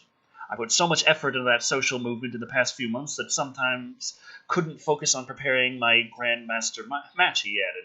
I knew what my action on stream means. It could cause me a lot of trouble, even my personal safety in real life. But I think it's my duty to say something about the issue. Okay. The status of Hong Kong is a sore subject for the Chinese government. Hong Kong has been part of China since 1997, handover from British control, but the Chinese government promised to maintain a policy of one country, two systems, respecting the greater freedoms enjoyed in Hong Kong until at least 2047. But many Hong Kongers believe the mainland government hasn't kept its promise. As a result, the territory has been convulsed by protests in recent months. Protests initially focused on legislation that would allow extraditions from Hong Kong to the mainland, but protesters' demands have broadened over time. The protesters are now demanding democratic election of Hong Kong's leaders. Currently, the island's convoluted electoral process gives the mainland the de facto ability to choose Hong Kong's leaders. In recent days, China has also been using the economic power to pressure Western companies into censoring pro-Hong Kong speech. Last Friday, Daryl Morey, general manager of the Houston Rockets, popular in China since its drafted Chinese star Yao Ming, tweeted the slogan, "Fight for freedom, stand with Hong Kong." The Chinese government reacted with fury. China's state broadcaster said it would suspend broadcasts of NBA preseason games played in China. The Rockets lost Chinese sponsorship deals. Morey quickly deleted his tweet. The NBA responded with a groveling statement, recognizing that Morey's comments deeply offended people in China, stating that Morey's words don't reflect the views of the NBA or the Rockets, and added that NBA had great respect for the history and culture of China. NBA Commissioner Adam Silver later struck a more defiant tone, stating, "We are not apologizing for Dale exercising his freedom of expression." The lesson here is that any Western company making significant investments in China is potentially exposing itself to this kind of relationship. Some Western companies have stayed out of China due in part to human rights concerns. Google, for example, pulled out of the Chinese market in 2010. Earlier this year, the company officially canceled plans to launch a censored Chinese version of its search engine after protests inside and outside of the company. So I'd never thought I'd say this, but go Google.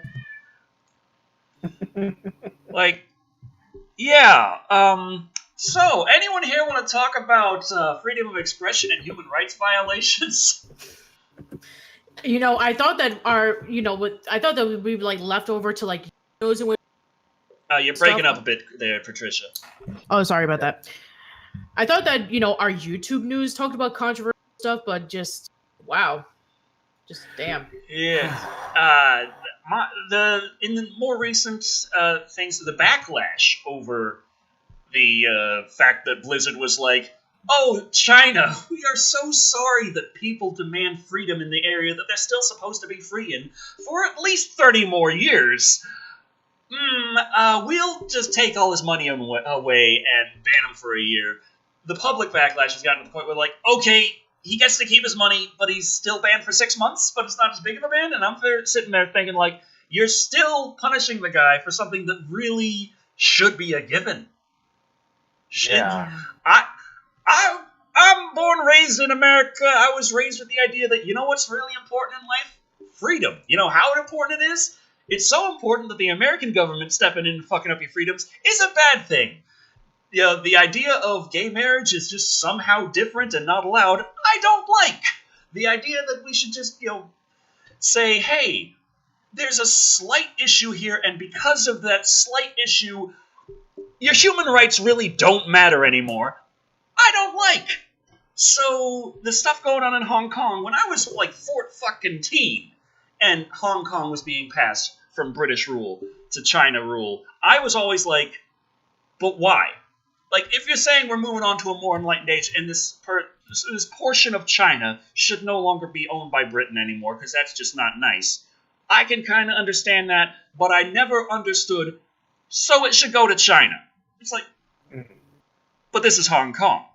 It is not the same culture, it's not the same place.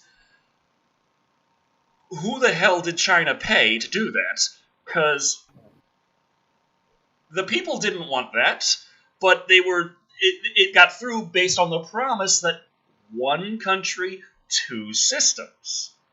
Like, you can still be Hong Kong and still have all the rights and freedoms you like, but you'll just be part of China. And it's like, well, I remember at 14, I was thinking, well, how fucking long is that gonna last? And found out 20 years. Yeah. So, yeah, I would prefer if Hong Kong was independent. That is my position on this. Right. I feel like freedom, independence, important things. So I'm not siding with Blizzard.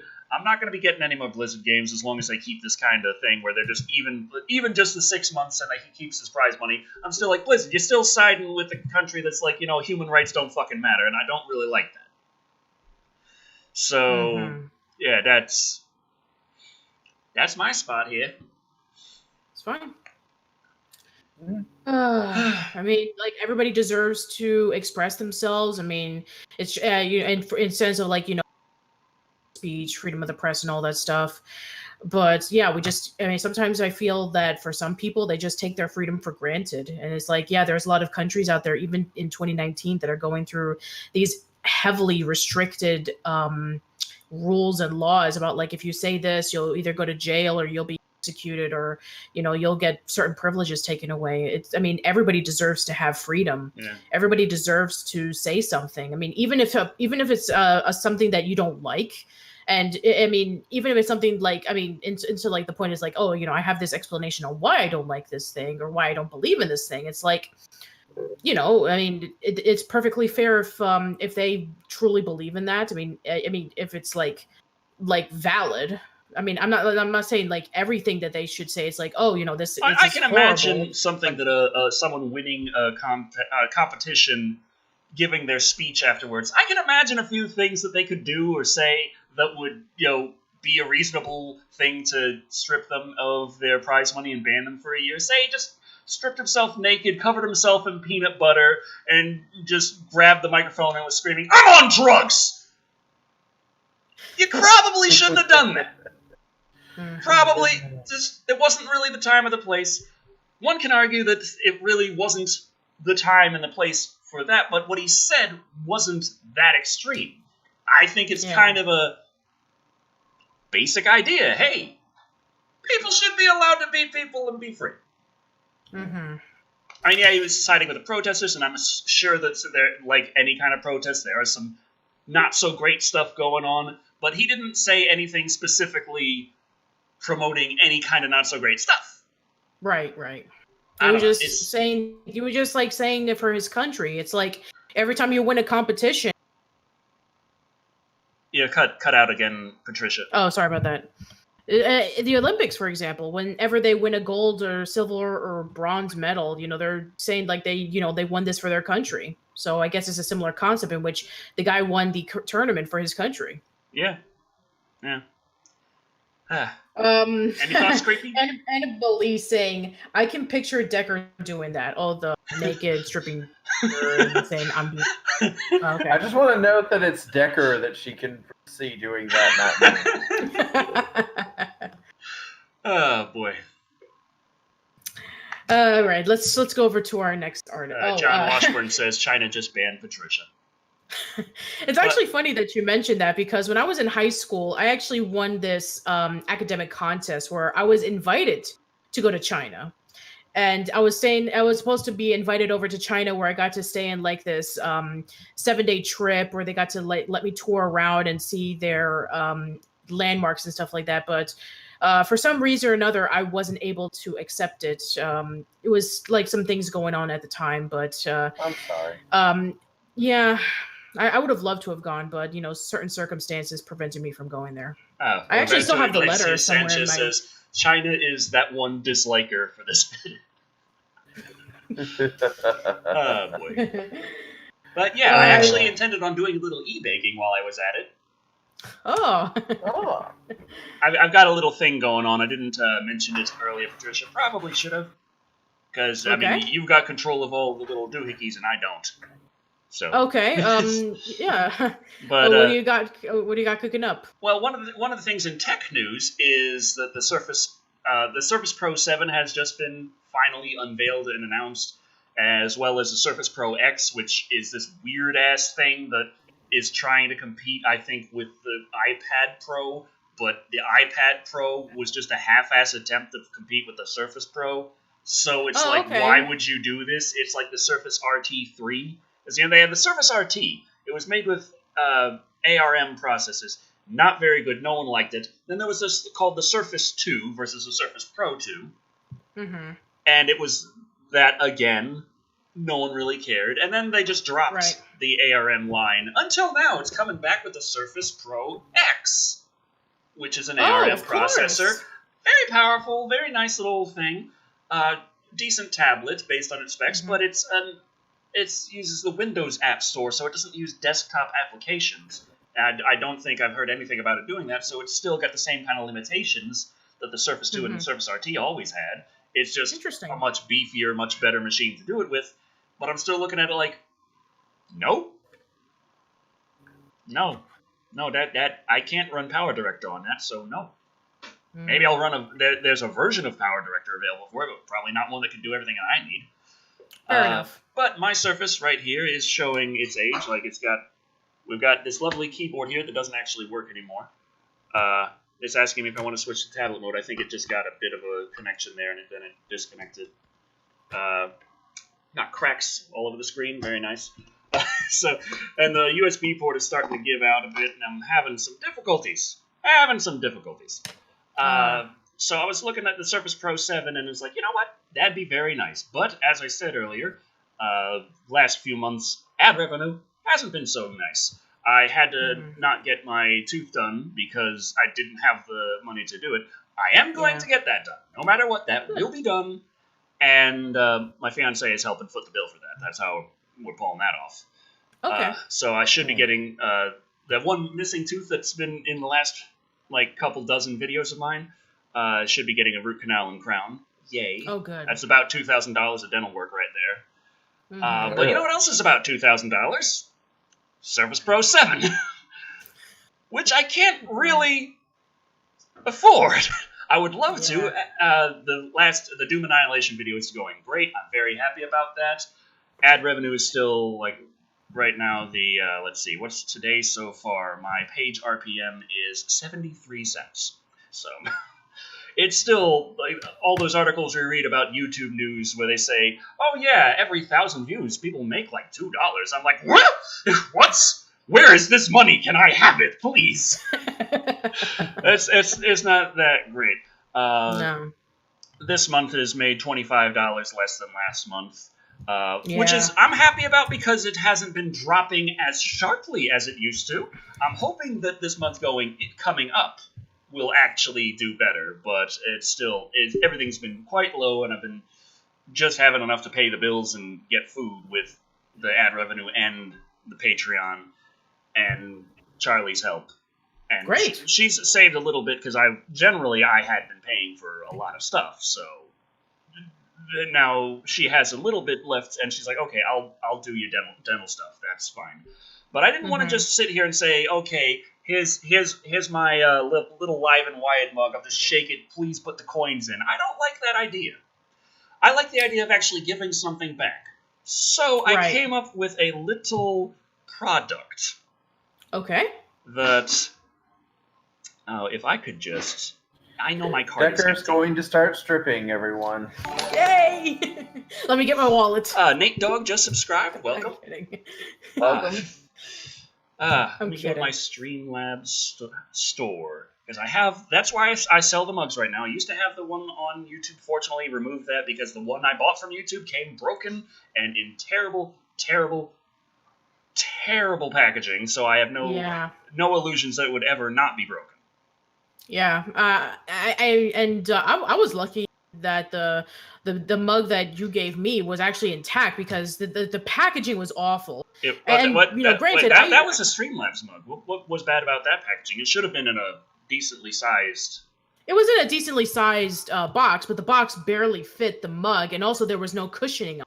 I used to work in a warehouse where I used to help with packaging and shipping items. Whenever I got a Streamlabs mug, it always arrived in a decently sized box. It didn't have anything like bubble wrap in there or anything, but it had extra structural cardboard that was separate from the outside cardboard. The one that I bought from YouTube from Teespring, that one was pretty much just in the box. Technically, it had another layer of cardboard, but it was right up against the cardboard on the outside of the box, so it was just smashed and terrible. Yeah.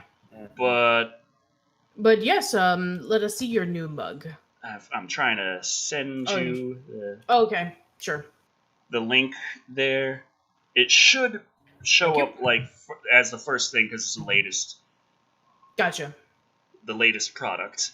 I've got 599 out of the limited run of 600. That would be about as much as I would need to sell in order to actually afford a Surface Pro 7 with an i7 processor and 16 gigs of RAM. That's the minimum we're looking at.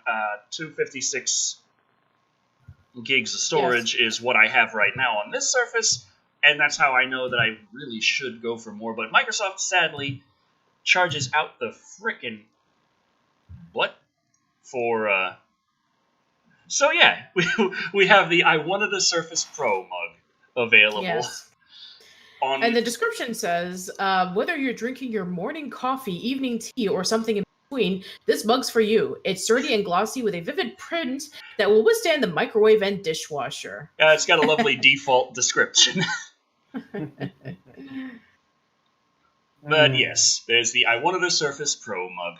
Limited run of 600, which would be enough to get a Surface Pro 7. And with the profits off of it, because out of that 14, I get about $3.25. So yeah, but I don't want to just sit here begging for money. That's not my style, even though it's pretty much what I'm doing right now. Yeah. You don't want to do the very thing that you're doing right now. But that's correct. But at least this time, you get to keep the mug that I'm holding out. That's the deal. This is true.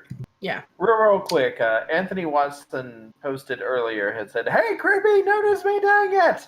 So, Anthony Watson, you are officially noticed. Also, Brennan Cat says they wish they could, but money is tight as hell here. That is fine. Do not worry. If you cannot afford it, then don't get it. I'm not asking anyone to just harm themselves on my behalf. Mm-hmm.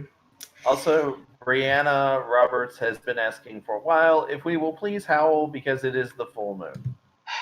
Oh, okay. Patricia, can you please put the link to the Streamlabs merch store into the chat? Of course. So while I'm doing that, I'm gonna... Okay. Yeah. On 3, 2, 1.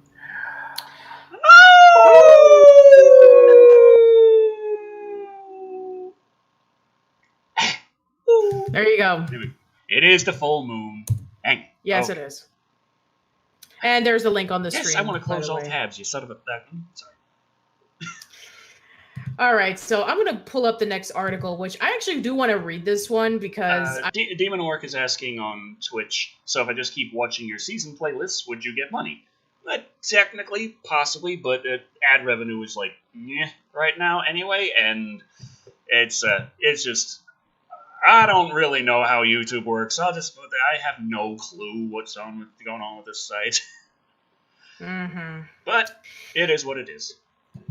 Yeah. I actually want to read this article. There's an upcoming horror movie, which actually kind of intrigued me because it's the Hunter starred a Stone? former... Is it that close? Yeah. I actually read about that it was... a rare moon that was coming out tonight, which I thought was actually pretty interesting. So it's apparently it's the Hunter moon that's they put it. So it's oh, cool. Anyway, I actually want to read this next article. Ryan Mathieson asks, what do you get for YouTube Red? Interestingly enough, from the analytics, it suggests that I actually get quite a bit more kickback from YouTube than I actually get ad revenue. If someone watches who has YouTube Red, versus if someone watches an ad. If they watch an ad, I get 1/10 of a cent if I'm lucky. If they watch and they are a YouTube Red subscriber, I get a cent. Which is a hell of a lot more! Yeah, much more. All right. Okay, I had this article right here that before we do, super chat. We have 2,500 CLP from Gabriel Gonzalez Vilches. In Chile, we have strong relations with China, and we are putting Chinese language classes along with English classes, and government is planning to implement big data. Oh boy! Oh. So like social credit scores, like not just people will track down all the things you've said on Twitter until the end of time, but that just knocked everything out of the jar. But it kept the 3 diamonds in there, so thank you. Thank you.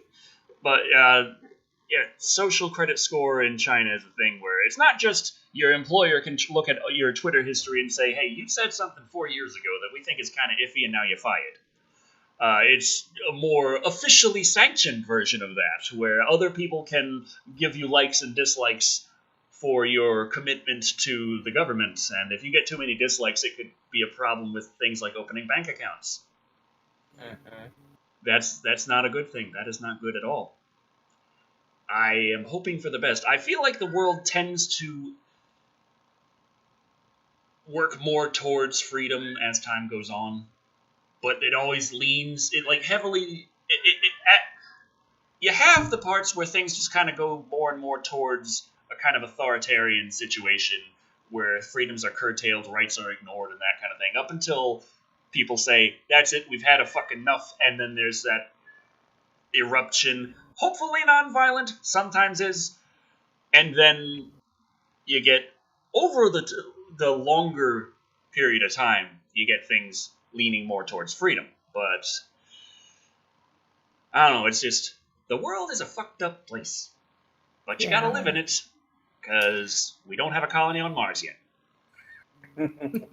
No, we don't. All right. Yes, thank you for more legs, creepy. So, yes, thank you. All the legs. All the legs. So, wasn't that an episode of Orville? Asks Bill Cage 32. I haven't actually seen the Orville. I've heard good things about it, though. I've heard of it, but I haven't seen it either. Creepy? I think Black Daddy. I wasn't there in 1842. Well, okay, technically my ancestors were, but we were probably working side by side. My ancestors weren't very wealthy. Okay. Thick Black Daddy on Twitch is like, freedom like my people in 1842. Jeez. It's like I just wasn't me. I just.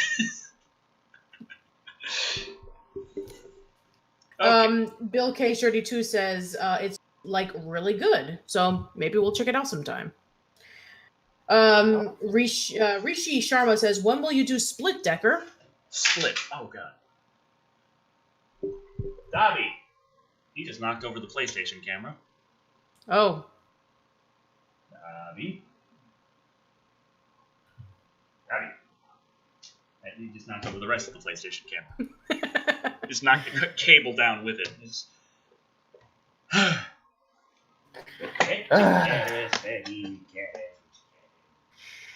Yes. Well, Decker goes after the cat. I'm going to read over the next article. So I actually wanted to tackle this one for a while because of this really interesting bit of news about an upcoming horror movie. So I'm just going to pull it up right now. There you are. Yeah, let's do it.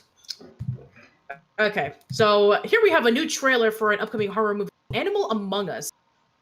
It's claimed to be Friday the 13th meets Dog Soldiers, and it stars Larissa Olnek, believe it or not, the same person who played as Alex Mack in The Secret World of Alex Mack. Are you serious? Yes, it's true. I know all these things.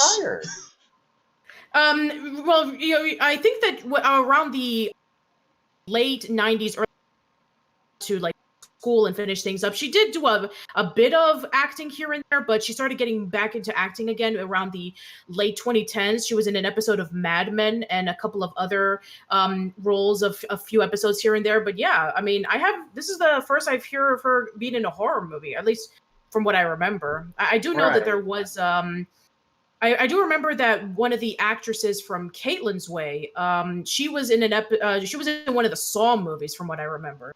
So yeah, I'm gonna take a little look. She said in an interview that she retired. That the whole reason why the Secret World of Alex Mack ended is because she wanted out of her contract. She was missing so much of her high school life. Like her friends brought all these photos of like this dance, like the prom, I think, or a dance that her school had. They brought all these photos, and she was looking through them, and she was just like, I have a career, but I'm missing my life in order to do it. And so she just decided to retire, at least for a little while. But I did not know that she had come back. So, I mean, she came back over the last few years. I guess after she was done with school and all that stuff, I guess, she was like, I need to, I want to go back to the acting game. So yeah, she was in a few episodes. She was in an episode of Mad Men and a few other TV episodes and such. But yeah, I'm actually really curious about this one. So, Uncorked Entertainment will be releasing Unleashing first-time director John Woodruff's 80s horror throwback Animal Among Us, starring Larissa Olnek, The Secret World of Alex Mack, and Aaron Daniels' House of a Thousand Corpses on DVD and VOD next month. And today we have the film's trailer and DVD cover art to share with you guys. Check out the trailer below, which you cannot, and the cover art, which we will. Okay, so described as Friday the 13th meets Dog Soldiers. The film begins 15 years ago. Yeah, I want to. We'll get to candy in just a minute. I about Halloween candy. Oh boy. Is it the same one they print every year about needles and razors? No. I'm not. We're not talking. No. We're not talking about. We're talking about like there was this website that actually put like track down all the purchases of candy in like Walmart and stuff like that, and they're like. And I was looking at that, and I was like, "What the? Okay." Yeah, and then people were like, "Crap!" And then there was actually another article that sounds a lot more legitimate. We'll talk about that later. Anyway, so 15 years ago, when two teenage girls are murdered at Merrymaker campgrounds, the case is filed as an animal attack. The camp is condemned and the killer was never found, but something horrific still waits in those woods, ready to kill again. Truthfully, I watched the fuck out of this movie because, my first crush was Alyssa Olnek from that Secret World of Alex Mack show on Nickelodeon. Glad to see that she's still acting, and she looks exactly the same after all these years. Except that she, the last time I saw her in that episode, she actually had a shorter haircut, which I guess it does make a lot of sense to kind of like, emulate what the 60s and 70s had. So anyway, once again, John Woodruff will be making his feature directorial debut on the film, which stars Alyssa Olnek, Aaron Daniels, Christian Oliver, Dawn Fry, Christine Dolan, Jonathan Murphy, Heather Tom, Jasmine Dustin, and Whitney Davis. Uncorked Entertainment will be releasing Animal Among Us on DVD and VOD on November 19th. Will you be checking out this 80s horror throwback once it hits next month? Yes. Let us know below. And Decker says okay. yes. So I gotta let you know below. Okay. Yes, let me know below. Okay, so let me just. Yes. I cannot. Okay, Animals Among Us, Camp Merrymaker. It's hunting season. So yes, we have this, cabin and this looking weird thing. I guess this is like Jason and Friday the 13th Part 2 with like the bag on his head. So I guess it's kind of something similar to that. And I think we noticed like some sort of bones, and I think that's a little skull right over there. So, and then, there's some blood there, the Camp Merrymaker. So, Why can't anyone ever build a campsite that looks inviting? Yeah, that's a good question. I don't know. Next thing you know, Camp on Awana's movie. I mean, you know how the Banana Splits was like the Hanna-Barbera, like goofy 60s series is like, now we're gonna have like a dark, edgy, I think remake. It's out right now. Yeah, I'm talking about like I'm talking about like shorts. How that was set in a camp. It's like we're gonna have a dark, gritty, horror movie reboot. I was when I went down to the Texas Ren Fair, I had to go a day early and stay at a Motel 6 because it's so far away, and so there was no access to an HDMI port on their TV. It's in this little freaking box, and it's annoying. So Charlie likes to have the TV on to be able to sleep. And it had been so long since either of us had watched TV, like actually watched TV. We were both sitting there looking like, dear God, it's like 90% commercials. Yes, welcome to hotel life. What the fuck is... And one of the commercials that kept playing over and over again was for the Banana Splits movie. And I'm like... Oh, the Split movie, yeah, the Banana Splits movie. So it really is just... It's like Five Nights at Freddy's, except with Banana Splits characters. Otherwise known as what neither Five Nights at Freddy's nor Banana Splits fans wanted. Yeah, and the whole rumor that we talked about in Live and when Scott Cawthon was at Warner Brothers pitching the idea for a Five Nights at Freddy's movie, and he completely scrapped the idea of his script, and then he decided to start over from scratch and even switch over to Blumhouse. So yeah, there's a lot of rumors going around that Banana Splits movie was the Five Nights at Freddy's movie that never came to be. So oh god. Roberto Iglesias Sanchez says 90% commercials? That's lame. Ever heard of the Emoji Movie, Decker? Yeah, like if you were in a hotel room, though, spend a lot of time, unless you leave your hotel room or brought a laptop and they have free Wi-Fi, you are going to spend the majority of your time watching commercials on TV. Yeah. There will be nothing but commercials.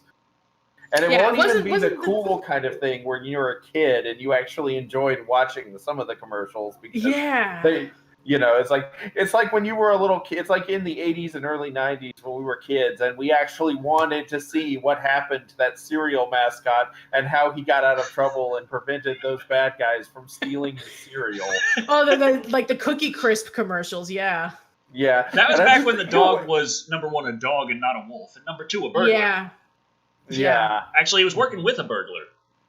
And then the dog just became the only character and was a burglar, and then the dog turned into a wolf. I have no idea what the hell's happening with the lore of Cookie Crisp. Right.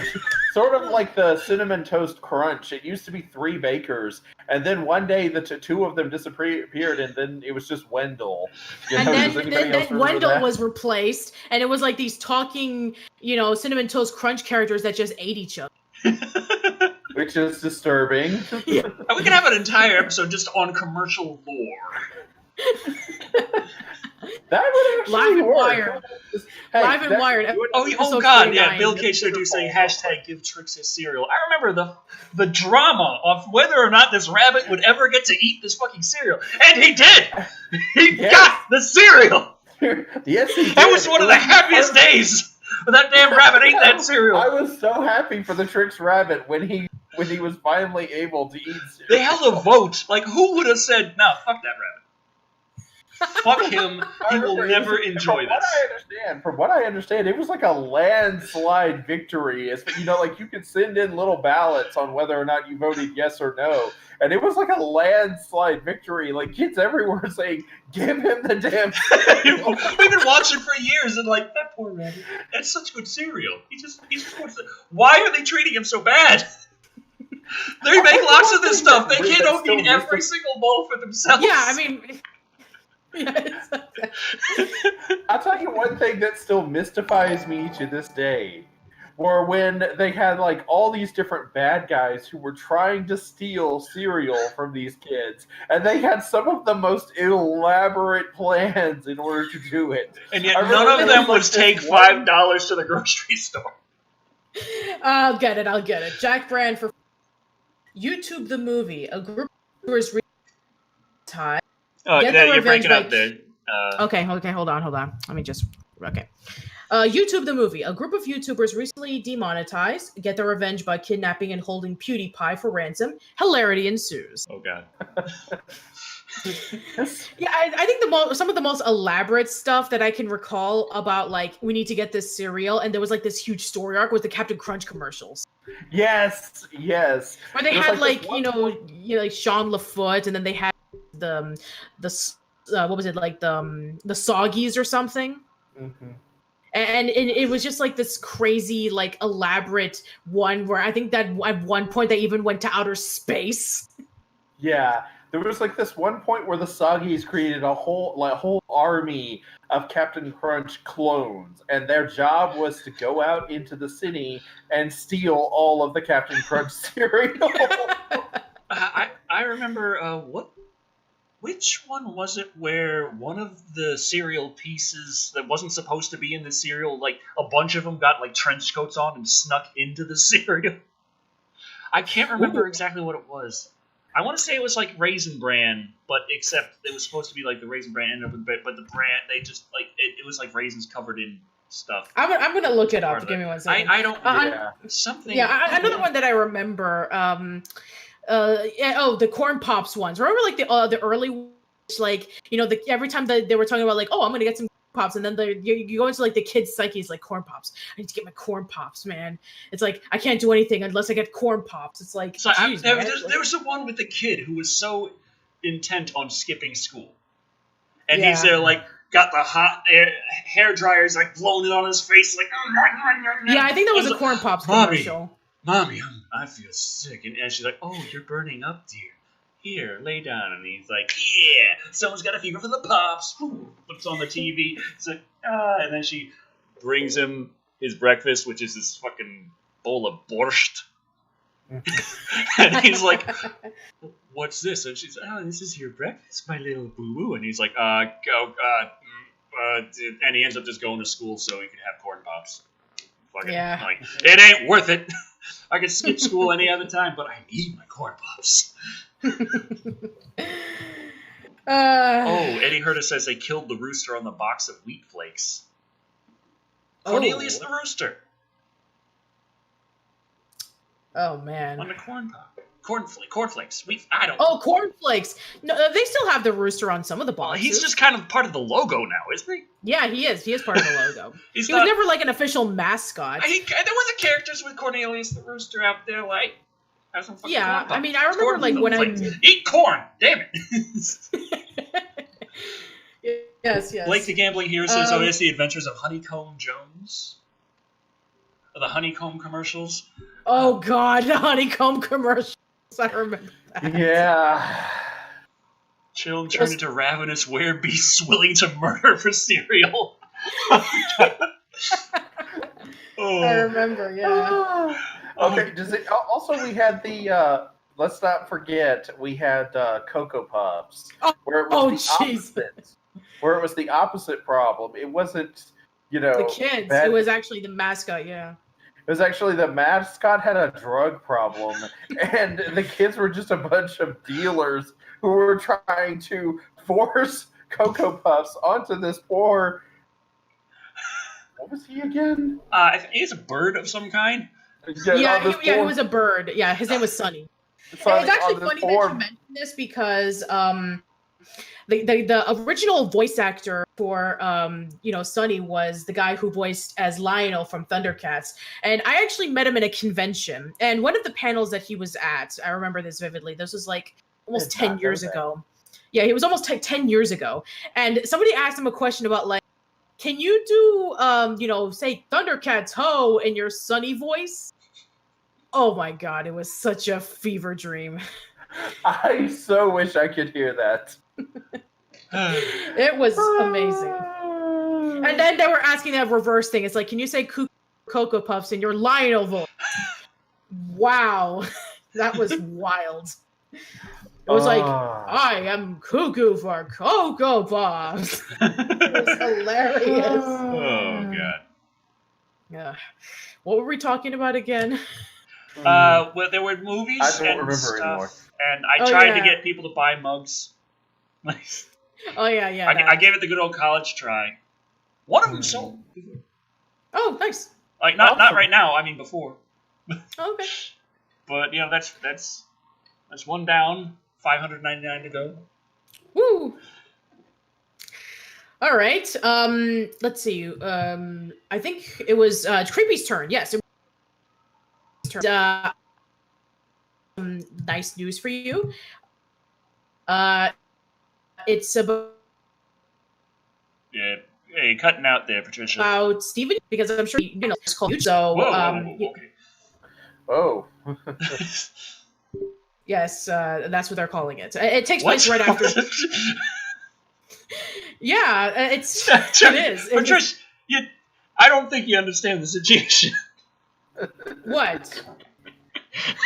There was a time warp. I'm sorry. I'm sorry. I'm confused. Can you please repeat that? You were glitching pretty bad. Apparently, there was I'm so sorry. I was talking about the new season. Well, it's like it froze and like stuttered for about 8 seconds or so, and then it's like, what? And then suddenly it all just came out. It's like, wow, really? I'm so sorry. It's okay. Anyway, so let me just pull out that article before that happens again. Okay. And the opening is playing. No, don't show it. Sorry. Steven Universe. Yeah, Steven Universe, yes. So this is according to what I read, I think it's the final season, or maybe it's like maybe the first season of a new Steven Universe series called Steven Universe Future. So go ahead, Creepy. It has been over 4 years since Steven Universe debuted a new opening sequence showcasing just how much Steven and the Gems have grown and changed. But now that the movie has warped the Crystal Gems into Future. I think maybe it has something to do with the movie. Have you seen the movie, Creepy? I have. Okay, so maybe it's a reference to the movie. I have no idea. I think it's a typo. It makes all the sense in the world that the series' next season would begin with an updated introduction, complete with new mysterious new characters and mysteries. I'm gonna go with typo. After this sentence, I'm going with typo. Sure. In typical Steven Universe fashion, the new opening, which reveals the show is now officially titled Steven Universe Future, is short. But it's so jam-packed with details about Steven Universe's future, literally, that it's worth watching more than a few times. A new arrangement of Here We Are in the Future replaces We Are the Crystal Gems as the series' signature theme, and it's finally being sung by the full Crystal Gem team, and not just Amethyst, Garnet, Dabby, Pearl, and Steven! Come on, Dabby, sing the theme. Lapis, Peridot, and Bismuth have gotten in on the action, but they aren't alone. Spinel, the Diamonds, and a number of other gems from Beach City's A Little Home World are also featured prominently, suggesting that the series is really going to lead into the idea that Earth and Home World have really have become much more intertwined after the events of Change Your Mind and Steven Universe the movie. Yeah, and there's a video right there, but we cannot play it, so sorry. What's most interesting about the new title sequence is the brief shot of the new arc's villains. Apparently, Aquamarine and Jasper still have a bone to pick with the Crystal Gems, and they're set to be joined by a new pair of Dark Lapis Lazuli, a Steven-esque cactus monster, of course, and some kind of huge gem monster, and potentially White Diamond, from the looks of things. The new season set to focus on Steven realizing that he's solved basically all of everyone else's problems, meaning that he finally gets to properly focus on his own baggage without any distractions. Sure he does. After unveiling the new opening sequence this year at New York Comic Con, Rebecca Sugar also announced that Steven Universe Future is an epilogue to the series, meaning that when it premieres sometime in the future, it will bring Steven's epic story to an end. All right, then. So, yeah, so we'll be getting a possibility that it'll end pretty soon. My Little Pony Friendship is Magic, like, I believe it was either last night or yesterday or the day before, they aired their last episode after being on the air for 9 years. So a lot of these shows from the 2010s are ending their run, and we're about a few months away from entering into 2020. So, yeah, what are your thoughts on this, Creepy? Since I know you're a huge Steven Universe fan. And so is, Will we get Super Baseball? Super Baseball, yeah. I'm going to start watching baseball if they have robots and ladies in short skirts and mines in the outfield. Okay, I actually saw this with Kendall already, and he was like, he's a huge Steven Universe fan. He was pointing out like, there's this, there's this. I think White Dive is going to be the villain again. I think that there's like two evil lapis lazuli. There's a cactus demon monster that I'm really interested about. So yeah, in short, I'm excited. It is a little bit sad to think that the show is ending, but they all do eventually. And the ones that keep going aren't necessarily always good for it. So Yeah, that's true. Looking at you, Simpsons. yeah. So I've said this before. I actually feel like The Simpsons should have ended around like the year 2000, 2001. But instead of there being no more Simpsons material, period, they should have had like The Simpsons, a series of movies. Like, you know, every 2 or 3 years they have a new Simpsons movie. And in the meantime, every year, since these are so popular, and most of the people I know who still watch the show, this is the main reason why they keep going back to it, is the Simpsons Halloween special. You know, have like an hour long, since they are only making like one special a year, you can bump up the budget a little bit and have the animation be a little bit higher than usual, but you can also have it run for a little bit longer. So you can have like an hour long hour long Halloween special every year, and then you can have a Simpsons movie every few years. And this would also be an opportunity for them to do something that they have never done and still kind of annoys me. Have the Simpsons age, get older. Yeah. Mm-hmm. But then if they do age, it's like, what continuity? Because there's been like 20 something continuities and get older, but it's like, which one do you focus on? That's true. Stop trying to mess and throw things on the floor. But back to Steven Universe, I am looking forward to it. I am excited for it. I know that I will, even if I wasn't, I wouldn't be able to escape watching it. But I am looking forward to it. So, all right. It's just, have you actually gone back to watch like the first few episodes of the first season, like, you know, episode, like the first 5 or 10 episodes? Yeah. After you've learned everything there is to know, like, like it's completely different. I think that Jasper Sands, I remember talking about it in a podcast where she was discussing about like the differences between like characters and situations when you see the first episode onward when you're like TV shows and stuff like that. She brought up Steven Universe. It's like you go from the first episode in which Steven is upset because his favorite snack food is discontinuing, and then you go over to a later episode in which Steven is on trial because of his mother's crimes. So it's like, we go from a massive shift and change. It's like with Avatar: The Last Airbender. You have one episode in which like the kid wakes up from 100 years and the first thing he wants to do is go penguin sledding, and then the other one in which he is going through this existential crisis in which he should kill the Fire Lord or not. Right. So it's amazing, Yeah, but I mean, it's also just with everything about who Rose Quartz really was, about what really went on, like 6,000 years ago with the Gem homeworld, and what the monsters that they fight really are. Just all of that piled up together, and you look back on it, and I was like, wow, it really was a more innocent time then for everybody.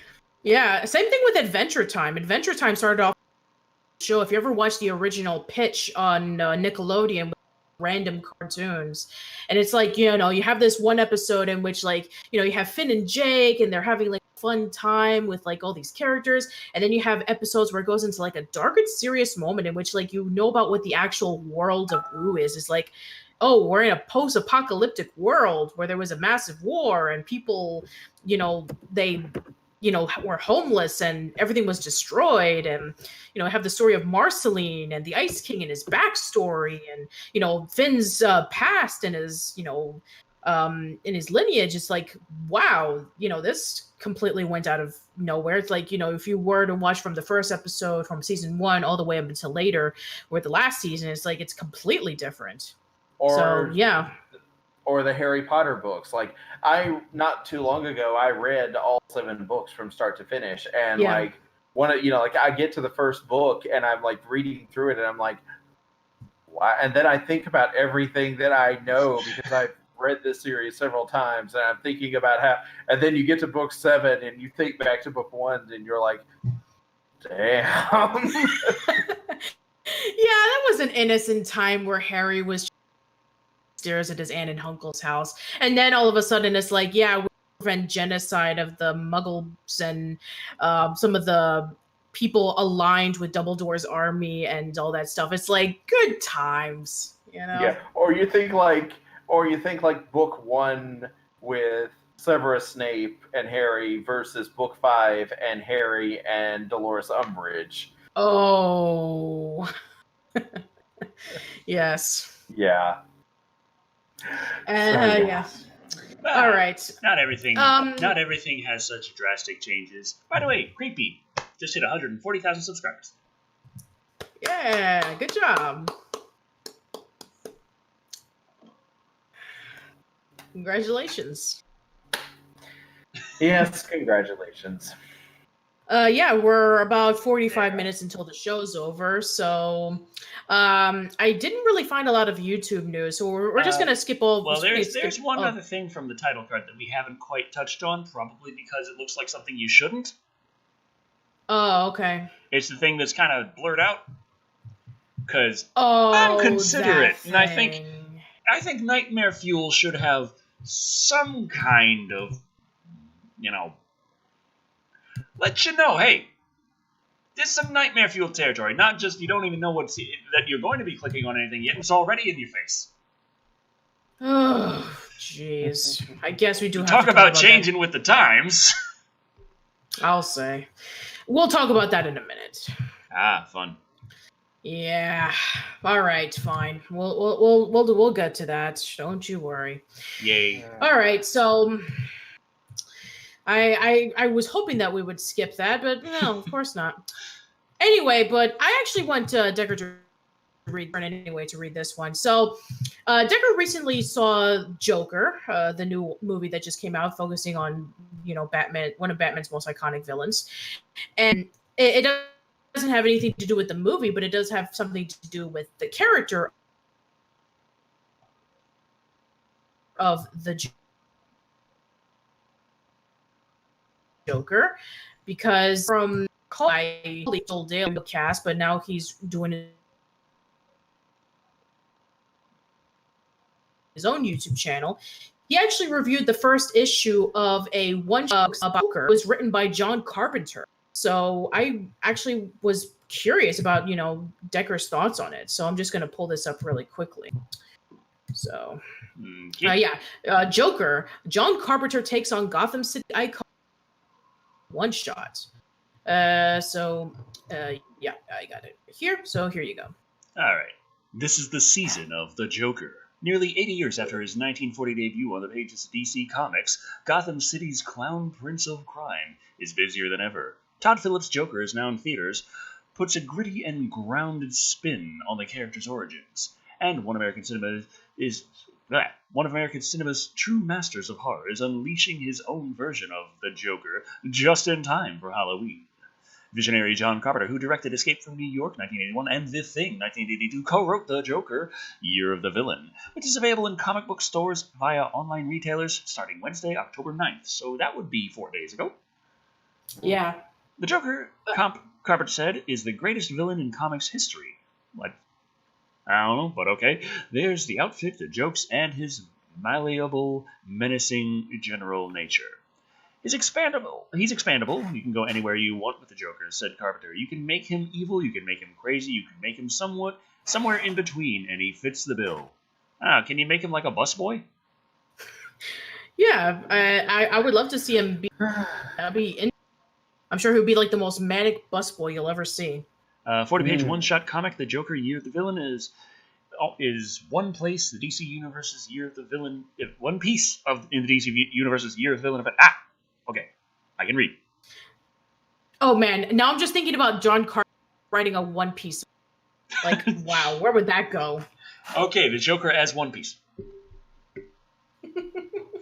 It's the entire show. Everyone's the Joker. Yes. Oh my god. Okay. There's some. So. Okay. So Joker, you're the villain. Exclusive images. So I'm just gonna click that. And it won't increase because of course. Oh, full screen. There we go. So let's see. Year of the Villain, The Joker, written by John Carpenter and Anthony Birch, which I believe was a writer for Borderlands 2. Yeah. And let's see. Let me just click on the next page. So yeah, there's a few pictures of it that was shown exclusively at New York Comic Con, but was released a few days, as Decker mentioned. But yeah, if you are interested in finding out if this version of the Joker would be would be something that you would like to read, then I would recommend that you check out Kate Joel's discussion on the comic. I'll probably, maybe I'll even post it on the link on the chat so that you guys can go check it out. So you can see legendary horror director's depiction on one of DC's most iconic villains. So, and then people are like, "Oh, I'm surprised he did Halloween." It's like, I think a lot of people know that he did Halloween, but I'm sure that you just get my drift. So everything, all the chat in the chat is still making the room quotes. The room quotes. I get it because of my brain. I'm sorry. I know a lot of people are complaining to me, like, get a better microphone and get better Wi-Fi. I'm sorry, I just can't. I can't afford it. Patricia has a similar problem to me. Like, the Wi-Fi in this area in where I live is spotty at best. In fact, earlier today I was having problems with it like cutting in and out, or like there would just be these. I would click on something and there would be this long pause where just nothing would happen, and then it was almost like, oh my gosh, something happened. I need to load all this stuff at once. Yeah, you have to remember that I live in a small town in the middle of nowhere, so yeah. that does play a lot into it. So yeah, I totally get where you're coming from. Oh, excuse me. Sorry. Anyway, and I just posted up my buddy Cape Joel's video on John Carpenter's The Joker. So if any of you guys are interested in checking it out, then you can watch it as soon as we're done with this live stream. Or maybe you want to check it out during the live stream, but I wouldn't recommend it because then you'll be missing out on what we're talking about. All right.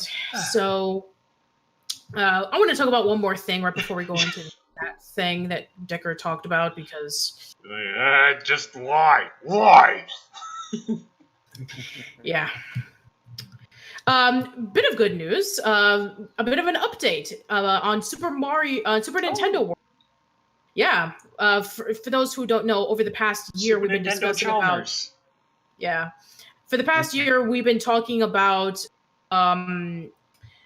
Universal's new attraction for Universal Studios Japan, where they're building up Super Nintendo World, where they're going to have like Nintendo characters and they're going to have Nintendo rides and attractions. So the last time that we talked about it, we just saw like, the foundations of like the buildings and stuff like that. But now we actually do get to see what it looks like. So I'm going to pull it up right now. There was that blurry picture from before, but now. Yeah, there was, but now it looks like this. Now we have a much better picture. Oh yeah, for sure. The Super Nintendo World really started to come into. If I climb those trees, do they give me a big giant golden coin?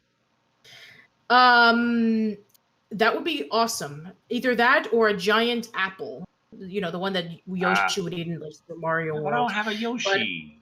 What the hell am I going to do with an apple? Maybe they'll give you a Yoshi. Maybe when you go over to like the Super Nintendo World and you like stores, maybe they'll have Yoshis for sale. Mm-hmm. Anyway, so Super Nintendo World really started coming to form last month. Construction has been ongoing for a significant period of point, but we were able to get a general look at how things are shaping. A couple of weeks later, another batch of videos in on the latest update and with some clearer shots. Here is the full set. So Luckily, we do have some pictures. I'm gonna just click on that. Let me just. Can I click on the picture? Yes, I can. Okay, so here we have this one. Definitely. It's got a Super Mario 3D World vibe to it. Yes, it does. You can tell because that's the same layout as like when you Mario. So. But when I touch those golden coins right there, yeah. I expect that they will disappear in a shiny golden shimmer, and my bank account will increase. Yeah, that would be awesome, and maybe you'll get an extra life. That would be even more awesome. Let me see. Let's go to the next pin. Oh, here we go. I guess this is a further picture, and we can angle that it's going to be more construction on these buildings right over here. There's probably going to be a lot more to the building than that, and we get to see I want those giant fences and barbed wires and spikes to stay in it. I want the Super Mario Gulag experience. Super Mario Gulag.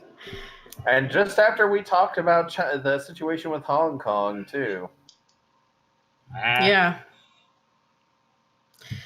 All right, so let's go over to the next picture. Yeah, more gates. Nothing much to say about that. Although we do get to see more details on the tree right over here. Let me see if there's anything else. Yeah, we get to look at the back of it. Yeah, there's a different angle there. So we get to see the back and get to see that there is more question blocks and more of the gates right over here, meaning that they're going to probably build some more stuff around it. Since this is a Super Mario 3D World kind of aesthetic, I'm assuming that if I jump at any point, there could be an invisible block above me at any time. Yeah. Yeah, and then we get to see a closer the block and the dirt and all that stuff. So I'm really happy that they're like really giving attention to detail. And I take it that these are the people Universal Studios Japan, and I guess we could have like a little scale of what it looks like compared to when it looks like at the final product. So yeah, I think it's going to look really massive, which I'm actually looking forward to. So not sure on when it's going to, but hopefully maybe by the next year or so. And, I need to climb that, and I need to get to the top of the flagpole. That's just how it is. I need these things. Like, they can't build that and expect me not to try and get to the frickin' top of it. Oh well. Yeah, Nicole7891 waiting on my Super Mario Lego. Yeah, I think I saw some stuff that was, I don't know, I saw Minecraft Legos, and I saw a thing where you could build one of those little stairways at the end of the level with the flagpole and stuff, and that was supposed to be for storing your amiibos on a display, which a certain someone would throw on the damn ground every chance he would get. I'm not naming names. Fair enough. So, I want to go here. I want to go to Super Mario, Super Nintendo Land. Nintendo Park Place. I enjoyed it on the Wii U. I'd like to go there in reality. If they can put me in a ship and give me a cannon, I'm happy to shoot aliens. Bashing blocks, climbing trees, and sliding down flagpoles. I would get kicked out so fast, but it's still going to be worth it. I think we should just get him a shot on Ultimate Beastmaster and let him run the obstacle course. It'd be about the same experience. I got to get Ring Fit first. Still waiting on my Ring Fit to arrive. A couple of days I'll have The Witcher, though, so that's good. Oh, that's awesome. Oh, boy. Both lines say EDF. Oh, I would love an EDF park. Especially if it was actually covered in giant ants crawling around everywhere trying to kill everybody. Oh, wow. But you get guns to fight them off with. Oh, okay. All right. Now, okay, so for real this time. Okay, I Okay, now I'm going to discuss about the candy thing because I did promise that. So, and then we'll talk about the whole controversy that Decker was mentioning earlier. So, no, it wasn't a controversy. We already talked about the controversy. No, the other thing that you were talking about, the blur. You gotta love how absolutely horrifying this topic is, considering we just talked about international problems and human rights abuses, and that was, not the most comfortable thing, but we did it. But this thing. Yeah, you're referring to, the other thing.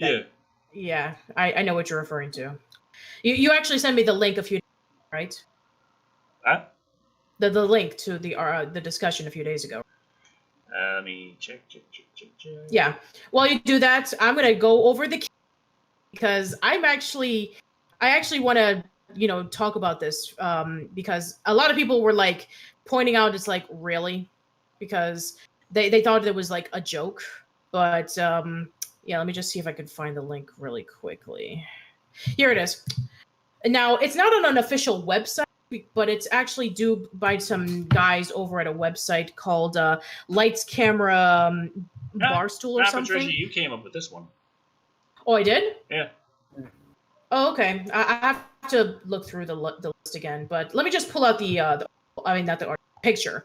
So Lights Camera Barstool, I think, was the one who actually did this particular picture, and it got the internet a frenzy. So it's not a website, so I'm gonna pull out the picture. Okay, so this is the picture. Favorite movie candy by state based on social media, Walmart, and Target. And it says unofficial. Keep that in mind with this unofficial. Okay. Because take a look at what Wisconsin has. According to this article, this favorite movie candy by state based on social media, Walmart. Wisconsin's favorite candy is Kraft cheese slices. Yeah. So I mean, I'm actually curious for all the viewers in Wisconsin, do you legitimately give Kraft cheese slices as your trick-or-treat candy? I really want to know. And they show black licorice for Texas, and I can tell you I'm the only person in Texas I know that likes black licorice, and I was not born in Texas. So... yeah. Also, Mississippi's favorite is candy corn. Really? Yeah, and I mean, I was born in New York, so we had Pixie Sticks. I mean, I can understand like back in the day, and they show there were candy some corn stores in that had Vermont Pixie as well. Yeah, I don't remember much candy corn when I was in Vermont. I do remember wax bottles in Vermont. Yeah, but that's Alaska, Hawaii. Yeah, and then you have like Dum Dums in Florida, and then Tootsie Rolls in Alabama. It's like, ugh, I don't even like Tootsie Rolls. It's too chewy and it gets stuck on my teeth. And oh my gosh, look at I want you to take a look at North Dakota baked beans. Like what? Baked beans in North Dakota. Like, oh man. Dum Dums. I like Dum Dums. Okay, it's just that they're too small, but I understand. D-Live, it's like for on D-Live, Rectex says Pixie 6 is code for cocaine. It kind of is. That explains a little bit. Yeah. Mellow. Let's see. What? Yeah. Mellow says my state is Tootsie Rolls. Really? Yeah. Oh my gosh. I mean, at least for some of these states right here, they actually have there's Reese's Pieces, there's M&Ms. Yeah, Pennsylvania's Juicy Fruits. I can believe that. Oh man, I feel sorry for the state that has peanuts. Oh man, I'm so sorry. And also this state right here has raisins. I mean, I do know that I remember a long time ago about like some house that actually did give raisins away for trick-or-treat because they wanted a healthy alternative for candy. I can believe that. Then they got egged. Yeah, you got egged.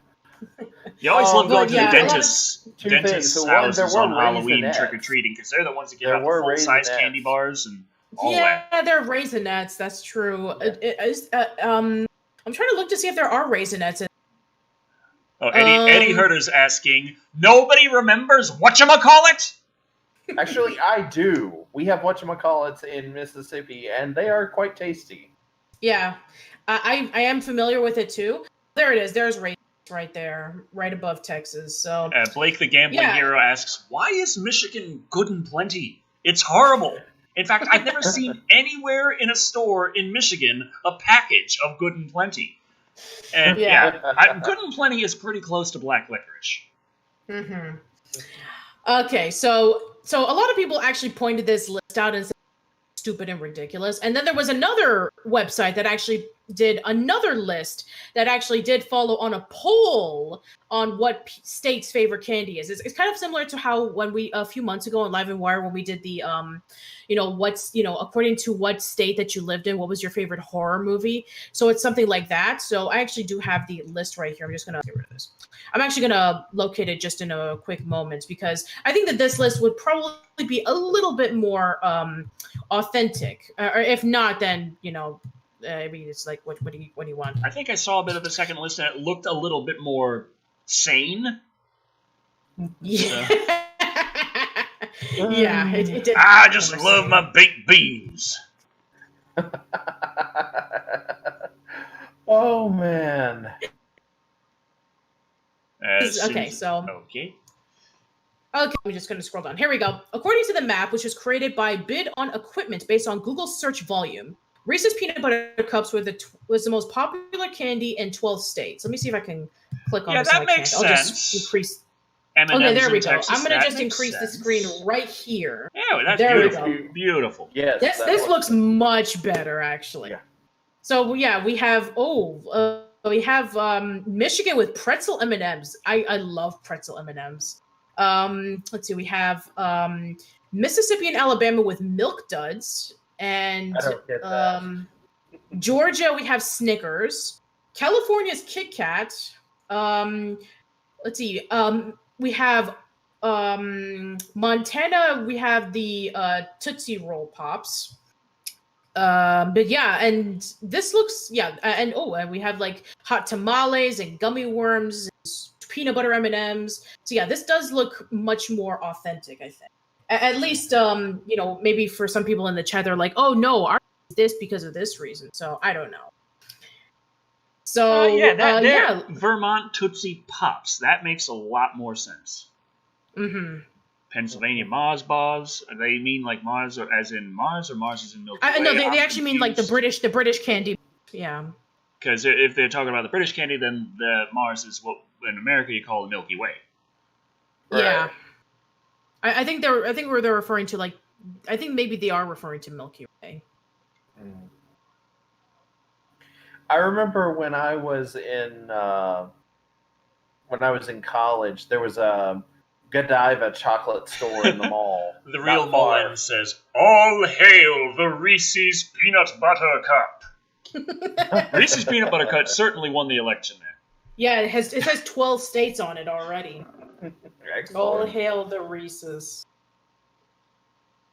Oh, Roberto Iglesias Sanchez says, I thought wheat. I don't think there's a wheat candy, as far as I know. Maybe the previous map that we pulled up, maybe they actually give away wheat as a trick-or-treat candy, so I don't know. Josh Washburn said... Their houses get egged. I'm interested in all the spicy candies down Middle America. Yeah, Oklahoma like the hot tamales. With its hot tamales. Yeah, and I think that's Tennessee with the Red Hots. Yeah. So yeah, there you go with the candies. For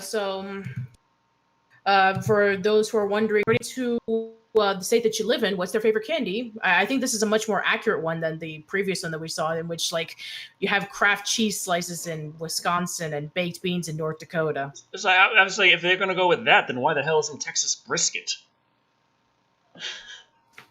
I don't know. Anyone else out there know what a good brisket is? Because I tell you, Texas loves their fucking briskets. You guys are as good as mine.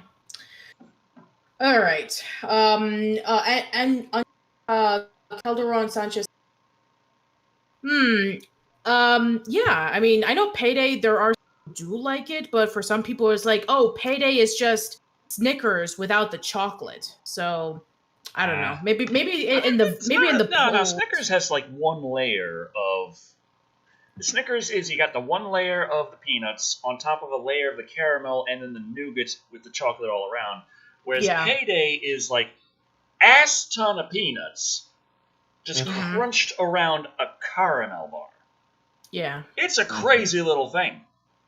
Yeah, good but crazy. Yeah, I love Paydays though; they're awesome. Now people are pointing out some of the different. Oh, creepy! By the way, did you know that this exists? What is? Hold on, I've got to. Oh, the Rocky Horror Picture Show. The remake of the Rocky Horror Picture Show. I've heard about it, but I always assumed that it was kind of like a rumor that's been spread around that they were trying to make this movie for a long time. When did it come out? 2016. Oh. Goody. You know what that means? Crossover. Where was I? had the thing here somewhere. Dobby, did you knock it down? As getting asked when is the Godzilla King of the Monsters review soon? Not too soon, but I did successfully rip the damn thing in 4K, so yeah. Yeah. Took a while, but, you know. All right. All's well that ends well. Yeah. No, time for Nightmare Fuel. Yeah. Finally getting around that thing we brought up like 20 minutes ago. Yeah, so which Nightmare Fuel were you referring to? Because I did actually pull up a lot of... so your screen's just full of horrifying things. So like, no, please not this, not this, not this. It involves is it... a turtle. Oh. Okay. Oh, hold on. Let me just see if I can... Nope. I love how she's cycling through all this. Nope, not that one. Not that one. That one's not scary enough. That's too scary. Nope. Well, maybe Decker finds this horrifying, but let's see. I did have not.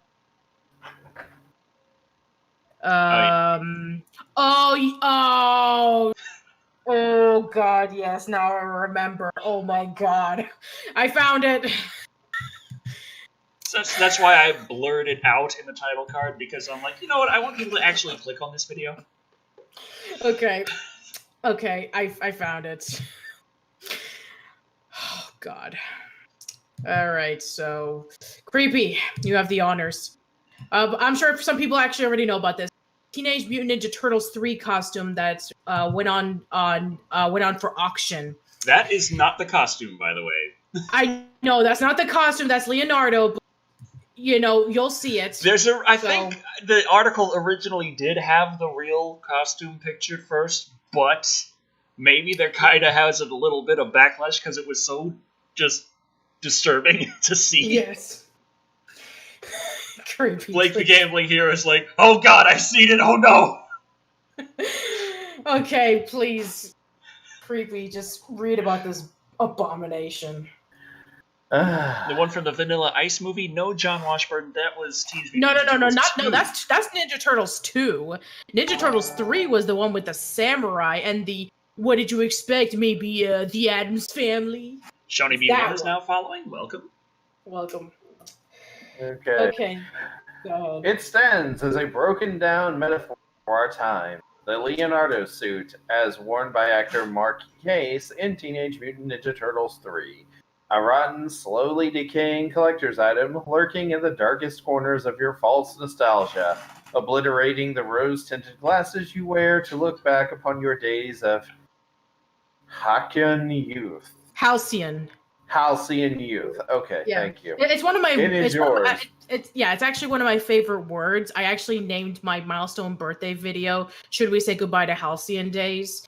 So, Halcyon is essentially like looking back on your memories with fondness. That's essentially what it means. Right. Thank you. Okay, so It's yours. continue.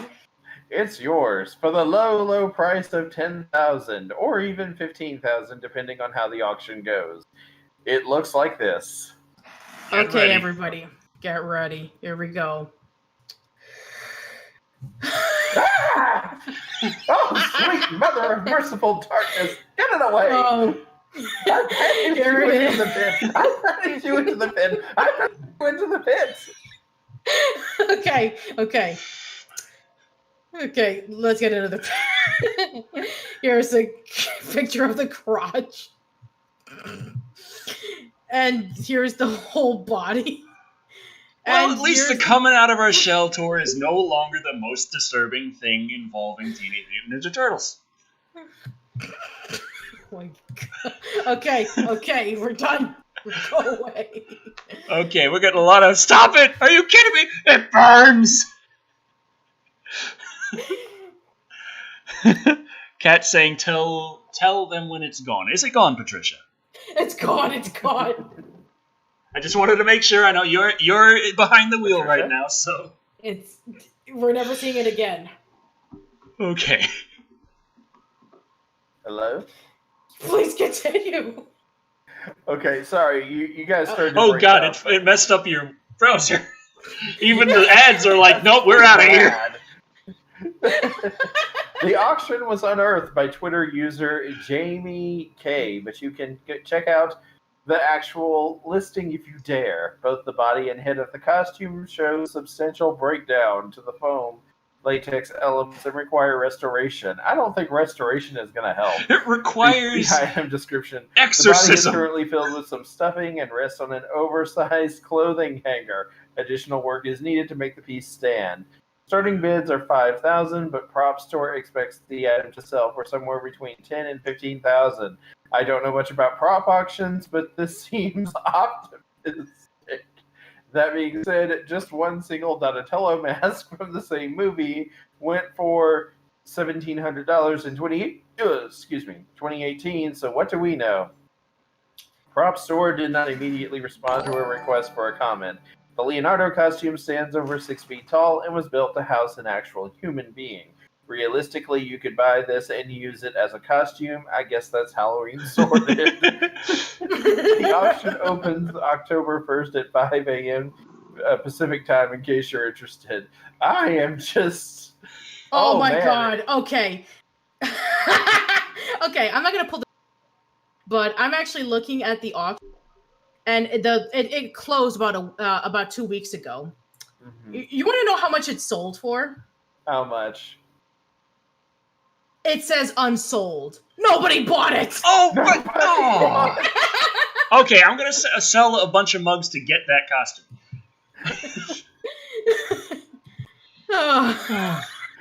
So I guess it was just that scary that nobody. Starting's at $5,000.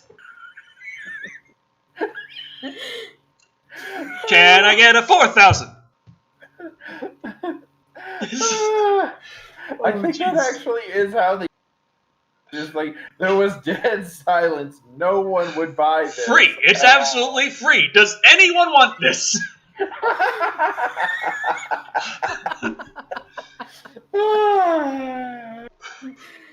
Okay. Oh my God. Patrick Johnson's asking, what did I miss? We're not showing it again. No, we're not going there. Nope. Anthony Hudak says the Chucky doll of turtles. I'm with you on that it requires additional work in order to stand. And I'm thinking, like, good? Would you really want that thing just like and just standing on its own and staring at you?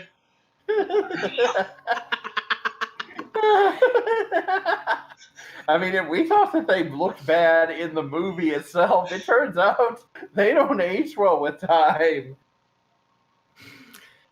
Oh, jeez. Where do we go from here? We never did the other poll that wasn't about Creepy's legs. It's like... Oh, well. Thicker, it's like... We'll save it for next week. Yeah, we've got like 10 minutes left, so Yeah. That. Yeah. I don't think. Okay. I do have actually a few interesting things that I did actually saved. But there's actually something else that was announced. There wasn't actually another auction. Speaking of auctions, and don't worry, it's nowhere near as terrifying. I'll just let you know that. But there was an auction that did happen about a. I remember when they had and they did sell. They had. I'm sorry, but I remember Go ahead. the Chucky doll get like killed and chopped up and put back together, and it was actually legitimately evil and haunted. Didn't look nearly that terrifying.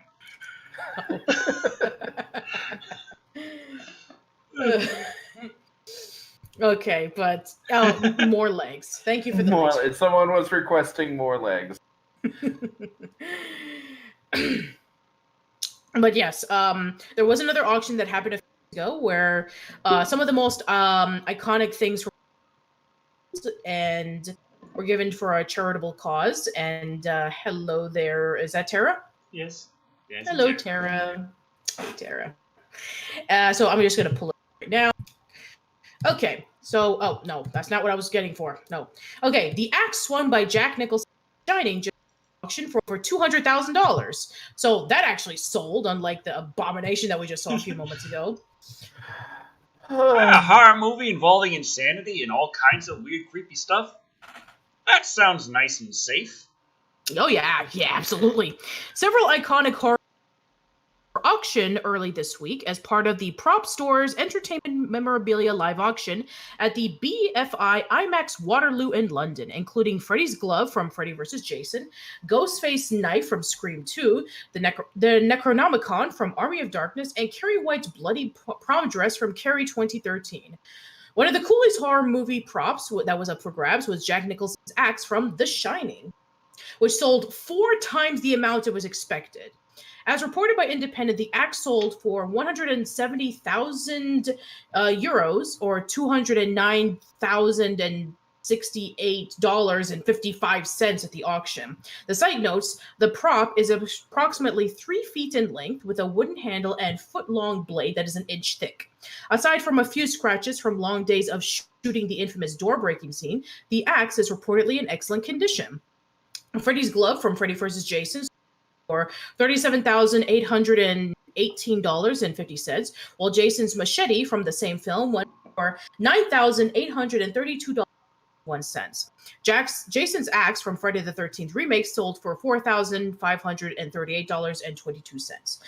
Click to see the full results from the auction, which includes treasures from Alien, Blade, Dog Soldiers, Ghostbusters, Gremlins 2, Hellraiser, World War Z, and more. We might as well. We have a few minutes. That's true. Here's a Leonardo suit. No. Okay, so let's see. We have 101 Dalmatians Cruella de Vil's car hood ornament, which sold for 1,100 pounds. Let's see. We have 2001: A Space Odyssey, the #1 autograph print of space station lighting, sold for 1,000 pounds. 20 Leagues Under the Sea, Peter Lorre's jacket sold. That's okay. That's a shame. We've got a few more from 2001: Odyssey. We have a handwritten, signed Stanley Kubrick letter that was unsold. Really? Huh. Wow. That was a surprise. Let me see. More Space Odyssey. AI, artificial intelligence. Gigolo Joe's stunt suit, unsold. Well, I guess. Wow, okay. Oh, Addams Family Values. Okay, we have Cousin It thing.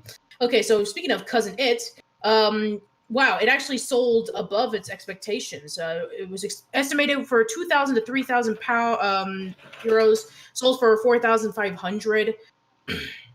We have the crib sold for 2,000. Alien scripts. Ron Cobb's personal production script was unsold, but the photography archive was sold above its expectations. Kane's burial miniature was sold for 8,000. Is that like a rotisserie mummy? Yes. Okay. It is finger licking good. Hand drawn Rob Cobb Nostromo Helijet concept. Yeah. Oh yes, the facehugger. Oh, unsold. Even though it's a special effects facehugger, I guess maybe the price was a little too high. I'm not sure. There's plenty more. There's like 38 pages worth. I'm sure that if we go through it, the whole thing, but yeah, it just gives you a bit of an example about all the things that were sold. There's more on aliens. We have the alien creature maquette. There's the xenomorph egg from Alien versus Predator. There's the plasma caster, a xenomorph stunt head. Yeah, there's a lot of like really awesome things here. Anchorman 2, like I mean, everybody remembers that movie. I'm gonna increase the items per page to maybe like 48. I'm just gonna go over to the next page to see if there's anything else. Let's see, Apocalypto, Army of Dark, the stop motion puppets from the Skeletons. There's an Necronomicon sold for $1,000. There's Ash versus the Evil Dead, the TV series with his Hero Chainsaw, sold above 75,000. Of course. Of course. There's the Assassin's Creed movie that came. There were a few. Wow, a lot of them were unsold. Okay, and there's this Austin Powers. More wow, people bought more of Austin Powers stuff than the Assassin's Creed 2016 movie. Well, it doesn't surprise me too much, but yeah. There's Babylon 5, Plasma Gun, Back to the Future. There's the flux capacitor drawn on a napkin. There's the radiation suit when Marty goes back in time and he tries to scare the farmer. Let's see. And there's some. Yeah, there's the actual picture of the of Marty and his brother and sister, except that it's more faded. There's the flyer for Saving the Clock Tower. There's the sweater. There's the newspaper from Back to the Future 2, and wow, it sold for 4,000 when it originally was for 800 to 1,000 pounds. The almanac, but just the cover. I mean, let's see. There's double, of course. But yeah, there's a lot of them. I'm sure that we could probably. Oh, there's the shoes. 53,000. Wow. Well, yeah. I mean, they made a limited run of that kind of shoe. In reality, except it didn't do the self-lacing thing. I'm pretty sure the prop didn't really do the self-lacing thing, but I'm also certain it would have been more accurate. I think it was probably a little more complicated than it looked in the movie. Yeah. Let's see. There's the hoverboards. There's the DeLorean miniature. There's the picture with Doc and Clock. Let's see. There's. I'm sure that if I just skipped a little bit, I'll go over to the Friday the 13th stuff. So let me just see if I can go over to F. Oh God, the Batman and Robin suit. Complete with bat nipples. Good times. Batteries not included. Battlestar Galactica. Oh, cool. The original one, not the remake. Let's see. Yeah, I'm gonna skip over to. Let me skip over to like page. I don't know, maybe 13. Friday the 13th. Let me see. Forrest Gump. Okay, now I think Gump. There we go. Wow, and it was on page 13. What are the odds? Okay, so yeah, there's the machete versus Jason. There's the glove. There is the stunt axe from Dusk Till Dawn. The Fugitive. Galaxy Quest. Oh, that's nice. Oh. Awesome. Ghostbusters. There's the Ghostbuster stuff. There's the marshmallow. No. Oh, man. Those are no. Yeah, you cannot eat those. You cannot. I know that there's like some guy on like YouTube or something that like buys 2,000 euros. So that's like over 2,000 something dollars here in America for like old 35-year-old marshmallows. Okay, and Slimer's fingertips. Ugh. Let's see, the Proton Pack shield and the jumpsuit from Dan Aykroyd. Nice. There's Harold Ramis's utility belt, his boots and his pads. the ghost trap, the jumpsuit. Oh, girl with a dragon tattooed. Oh, Gladiator, and the Godfather. Let me see. I'm gonna go over. Okay, I'm gonna go back a little bit. Yeah, I'm just gonna go back a little bit to see if I can find Dog Soldiers because it was mentioned there. So let me just see if it's maybe number 8. Who go over to the letter D. Oh no, that's B. But we have Blade Runner stuff. That's pretty cool. Some nice drawings there. The Blues Brothers, Bohemian Rhapsody, Braveheart, Bruce Almighty, Buffy the Vampire. Oh, there's the character. Sold for $2,250. Charlie and the Chocolate Factory, Cliffhanger, Chronicles of Riddick, Close Encounters of the Third Kind. I'm going to try number 10. Mighty Ducks, the Damien TV series, the Dark Crystal, the movie. So, yep. You could. Oh, yeah. I mean, I'm surprised that they were as well as they did, considering that it was kind of like obscure for like the longest time because it was kind of like a niche thing when it came out in 1982. Oh, Demolition Man. There we go. We have we have Alfredo Garcia's suit. There's Lena Huxley's suit and police uniform. We have Die Hard 2's shooting script. There's the Watch from Die Hard 2, Die Hard with a Vengeance. Some Doctor Who stuff if you're into that. I think that the last page does have Dog Soldiers because we did reach over to the letter D. And then we'll just stop it there. So some more Doctor Who stuff. There we go. There's the Dog Soldier stuff. So we have the werewolf mask right over here. And there's another werewolf mask. Let's see, for Stunt Captain Ryan and animatronic Megan.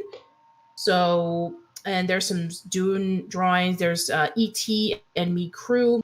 There's Edge of Tomorrow with Tom Cruise's chair. There's The Elephant Man, Empire of the Sun, Evil Under the Sun, Ex Machina. But if you are interested in extensive, backlog of all the things that were sold in these auctions, then go ahead and take the time to. But we just wanted to show off like some things here and there. But yeah, I think that was pretty cool. Okay. John Horn gave us $2 saying, "Can you buy the cane from Citizen Kane?" I think it was a sled. Yeah.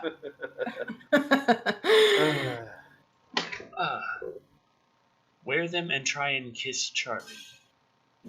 Wear what? The turtle outfit? Oh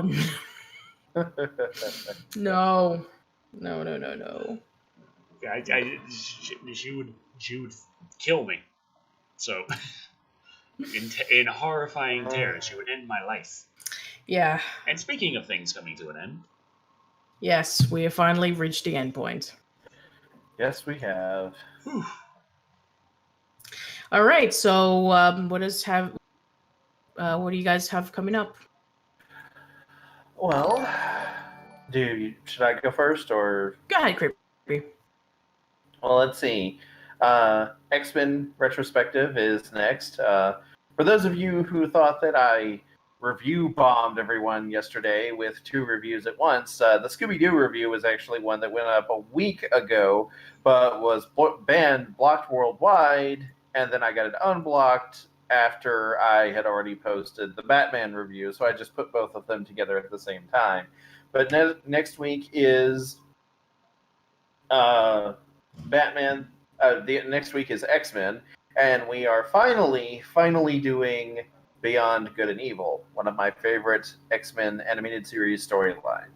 But after that, we have something that I know for a fact Patricia has been waiting on for a very, very, very long time. Yes. And it is both season appropriate and anniversary appropriate. Yeah. Creepy told me about it, and I think it's magnificent.